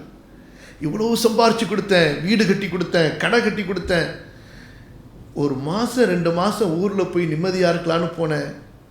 ஆனால் ஒரு வாரத்தில் என் மனைவி துரத்தி விட்டுட்டா, ஒரு மாதத்தில் என் மகன் துரத்தி விட்டுட்டான். போ, $1 சும்மாவா இருக்கு, $1 உனக்கு சும்மாவா இருக்கு என்று என்னை துரத்தி விட்டார்கள். கேள்விப்பட்டீங்களா இல்லையா? கடைசி காலத்திலே நோய்வாய்ப்பட்டு குடும்பத்திற்கு வந்து அந்த குடும்பத்தார்கள் ஆதரிக்காமல் மருத்துவமனைகளிலும் வீடுகளின் ஓரங்களிலே ஒதுக்கப்பட்ட அறைகளிலும் நர்சுகளால் கவனிக்கப்பட்டு எத்தனை வயதானவர்கள் இருந்திருக்கிறார்கள் சகோதரர்களே. ஏன்? குடும்பத்தாரிடத்திலே தீன் இருந்திருந்தால் இப்படிப்பட்ட புறக்கணிப்பு வந்திருக்குமா? ஒரு பெரியவர், நானும் அவர் ஒரு இடத்துல வேலை பார்த்தோம். சொன்னார், 3 மாதம் போனேன், ஆனால் 3 நாளில் ஓடி வந்துட்டேன். என் பையன் அம்மா பேச்சை கேட்டு கடப்பாறை எடுத்துக்கிட்டு நெஞ்சில் குத்த வர்றான். பைபாஸ் ஆப்ரேஷன் பண்ணவர். கடைசியில் அந்த முதியவருடைய மௌத்து எப்படி ஆனது தெரியுமா? தனிமையாக தங்கியிருக்கிறார், இரவிலே மரணித்து விடுகிறார். 3 நாளைக்கு பிறகுதான் அவருடைய ஜனாசா எடுக்கப்படுகிறது. கடைக்கு வேலைக்கு வரலையே, சரி அங்கே போயிருப்பார், இங்கே 3 நாள் ஆகியும் கடைசியில் வீட்டு டெலிஃபோன் நம்பருக்கு ஃபோன் செய்து எடுக்கவில்லை என்று பார்த்தபோது வீட்டுக்கிட்ட போனால் ஒரு மாதிரியான சுமல் வருது. கடைசியில் டிஃபென்ஸுக்கு ஃபோன் பண்ணி கதவை உடைச்சு பார்த்தா 3 நாளைக்கு முன்னாடி ஜனாசாவாக இருக்கிறார். இப்படி எத்தனை சம்பவங்கள் சகோதரர்களே. ஏன்? சம்பாதித்த சொத்துகள் பிள்ளைகளால் சீரழிக்கப்பட்ட சம்பவங்கள் எவ்வளவு. மனைவியால் கொடுமைக்கு ஆளானவர்கள் எவ்வளவு, தனது பெற்றோர்களை கொடுமைப்படுத்திய பிள்ளைகள் எவ்வளவு பேர். இவற்றுக்கெல்லாம் என்ன காரணம்? ஒரு மகன் தன்னுடைய தாய் தந்தைக்காக ரப்பிர்ஹம்ஹுமா கமா ரப்பயானி சகீரா, தாயிடத்திலே அன்பாக மரியாதையாக பேச வேண்டும், தந்தைக்கு முன்னால் சப்தத்தை உயர்த்தக்கூடாது என்ற தீன் இல்மு அவனுக்கு தெரிந்திருந்தால் தந்தையை திருப்திப்படுத்தாமல் அல்லாஹ்வை திருப்திப்படுத்த முடியாது. நான் அன்பாக பிரியமாக பழகுவதற்கு இந்த துன்யாவிலே என்னுடைய தாய் தான் தகுதி உள்ளவர் என்ற நபியின் வழிகாட்டுதலை அவன் அறிந்திருந்தால், உறவுகளின் புனிதத்தை அவன் புரிந்திருந்தால், ஹதீசுகளின் குர்ஆனின் வாயிலாக இப்படி ஒரு நிலைமை ஏற்பட்டிருக்குமா? இன்னும் எத்தனை சீர்கேடுகளை நாம் அடுக்கிக் கொண்டே போகலாம். ஆகவே கண்ணியத்திற்குரியவர்களே, 3 விஷயங்களை மிக தெளிவாக இந்த இடத்திலே நீங்கள் உறுதி செய்யுங்கள். ஒன்று, உங்களுடைய கல்விக்காக நீங்கள் என்ன செய்ய போகிறீர்கள், எப்படி நேரத்தை ஒதுக்கப் போகிறீர்கள்? உங்களுக்கு ஓய்வுதான், சம்பாதிப்பதுதான் முக்கியமா, அல்லது அல்லாஹ்வுடைய தீனுடைய இந்த இல்மு உங்களுக்கு முக்கியமா? இரண்டாவது, உங்களுடைய பிள்ளைகள், வருங்கால இந்த சமுதாயத்தின் தலைமுறைகள், அவர்களுக்காக நீங்கள் என்ன செய்ய போகிறீர்கள்? அல்லாஹ் என்றால் யார் என்று தெரியாத ஒரு சமுதாயத்தை அடுத்து உருவாக்கப் போகிறீர்களா? அல்லது நாங்களும் இந்த தீனை பாதுகாத்து இந்த தீனை மக்களுக்கு மத்தியிலே பரப்புவோம், நூற்றுக்கணக்கான மக்களை இஸ்லாமின் பக்கம் அழைப்போம் என்ற அழைப்பாளர்களான ஈமானிய உணர்வுள்ள எந்த சூழ்நிலையில் நாங்கள் வளர்ந்தாலும் வாழ்ந்தாலும் எங்களது தீனை மாற்ற மாட்டோம், எங்களது கலாச்சாரத்தை மாற்ற மாட்டோம், எங்களது இஸ்லாமிய பண்பாடுகளை மாற்ற மாட்டோம் என்ற உறுதிமிக்க ஒரு சமுதாயத்தை உருவாக்குவதற்குண்டான திட்டங்களை வகுக்கப் போகிறீர்களா? உங்களது குடும்ப பெண்களை வெறும் சமைப்பதற்கும், உங்களது துணிகளை துவைத்து தருவதற்கும், உங்களது வீடுகளை நிர்மாணிப்பதற்கும் உண்டான ஒரு குறுகிய ஒரு வட்டத்திலே அவர்களை நீங்கள் அடக்கி, அவர்களை நீங்கள் ஒதுக்கி அல்லாஹ்விடத்திலே குற்றவாளிகளாக நிற்கப் போகிறீர்களா? உங்களுடைய பெண்கள் அவர்கள் இல்மை கற்றுக்கொள்ள விரும்புகிறார்கள், நீங்கள் ஏன் அவர்களை அனுப்புவதில்லை? சில சுமைகளை நீங்கள் ஏன் சுமந்து கொள்வதில்லை? சில பிரச்சனைகளை நீங்கள் ஏன் அதை சாதிப்பதற்குண்டான நேரங்களை ஒதுக்குவதில்லை? உங்களுடைய பெண்கள் அல்லாஹ்வுடைய தீனுக்கு பணி செய்ய வேண்டும். எத்தனையோ சகோதரிகள், எத்தனையோ குடும்பத்து பெண்கள் அல்லாஹ் என்றால் யார் என்றே தெரியாமல் இருக்கிறார்களே, அவர்களுக்கு நான் சொல்லிக் கொடுக்க போகிறேன், நான் கற்றதை போதிக்கப் போகிறேன் என்று சொல்லும் பொழுது, உனக்கு வேற வேலை இல்லையா, உனக்கு மனைவி கணவன் தெரியாதா, தாய் தெரியாதா, பிள்ளைகள் தெரியாதா என்று அவர்களை குறை சொல்லி அவர்களை ஏன் அவர்களுடைய ஆர்வத்தை முடக்க பார்க்கிறீர்கள்? எத்தனையோ பல தேவைகளுக்காக நீங்கள் அவர்களுடைய பணிகளை, அவர்களுடைய சுமைகளை எடுத்துக்கொள்கிறீர்கள். அல்லாஹுக்கு என்று வரும் பொழுது அவர்களோடு நீங்கள் பங்களிக்க மறுக்கிறீர்களே ஏன்? அல்லாஹ் பாதுகாப்பானாக. சகோதரர்களே, இந்த 3 விஷயங்களை முடிவு செய்யுங்கள். உங்களுடைய வாழ்க்கையில் உங்களுடைய வாழ்க்கையை செழிப்பாக்குவதற்காக உங்களுடைய கல்விக்குண்டான திட்டங்கள் என்னென்ன இல்முடைய மஜ்லிஸ்கள் வகுக்கப்படுகின்றனவோ, அறிவிப்பு செய்யப்படுகின்றனவோ, ஆர்வத்தோடு கலந்து கொண்டு நீங்கள் கேளுங்கள். உலமாக்களிடத்தில் சென்று எங்களுக்கு இல்முடைய சபைகளை இன்னும் அதிகமாக்கி கொடுங்கள் என்று. உங்களுடைய பெண்கள் அறியாதவர்களாக இருந்தால் அவர்களை கற்றுக்கொள்ள அனுப்புங்கள், அறிந்தவர்களாக இருந்தால் கற்பிக்க அனுப்புங்கள். உங்களுடைய பிள்ளைகளுக்கு வகுப்புகளை வகுங்கள். அல்லாஹ் சுப்ஹானஹு வ தஆலா இந்த ஒரு நாட்டுக்கு நீங்கள் வந்திருக்கக்கூடிய இந்த வருகை எப்படி உங்களுடைய துன்யாவின் அடிப்படையில் உங்களுக்கு சுபிட்சமாக வசந்தமாக அமைந்ததோ, அதை உண்மையில் அல்லாஹ்வால் அருளப்பட்ட அல்லாஹ்வுடைய விருப்பத்திற்குரிய ஒரு சுபிட்சமாக சந்தோஷமாக ஆக்குவான். அத்தோடு மட்டுமல்லாமல் நிரந்தரமான செல்வமாகிய சொர்க்கத்தை உங்களுக்கு பெற்றுத்தரக்கூடிய செல்வமாகிய தீனையும் அல்லாஹ் கொடுத்து உங்களுடைய இறுதி வாழ்க்கையும் சந்தோஷமாக மகிழ்ச்சியாக அமைந்து நாளை அல்லாஹ்வை சந்திக்கக்கூடிய அந்த நாள் ஒரு விருப்பத்திற்குரிய அல்லாஹ்வை நாம் சந்திக்கும் பொழுது மிக மகிழ்ச்சியோடு சந்திக்கின்ற ஒரு நாளாக அல்லாஹ் ஆக்கி தருவான். அத்தகைய நல்ல சந்தர்ப்பத்தை, நல்ல தௌஃபீக்கை எனக்கும் உங்களுக்கும் அல்லாஹ்விடத்திலே மன்றாடி கேட்டவனாக இந்த உரையை முடிக்கின்றேன். அஸ்தக்ஃபிருல்லாஹல் அஸீம் லீ வலக்கும் ஃபஸ்தக்ஃபிரூஹு இன்னஹு ஹுவல் கஃபூருர் ரஹீம்.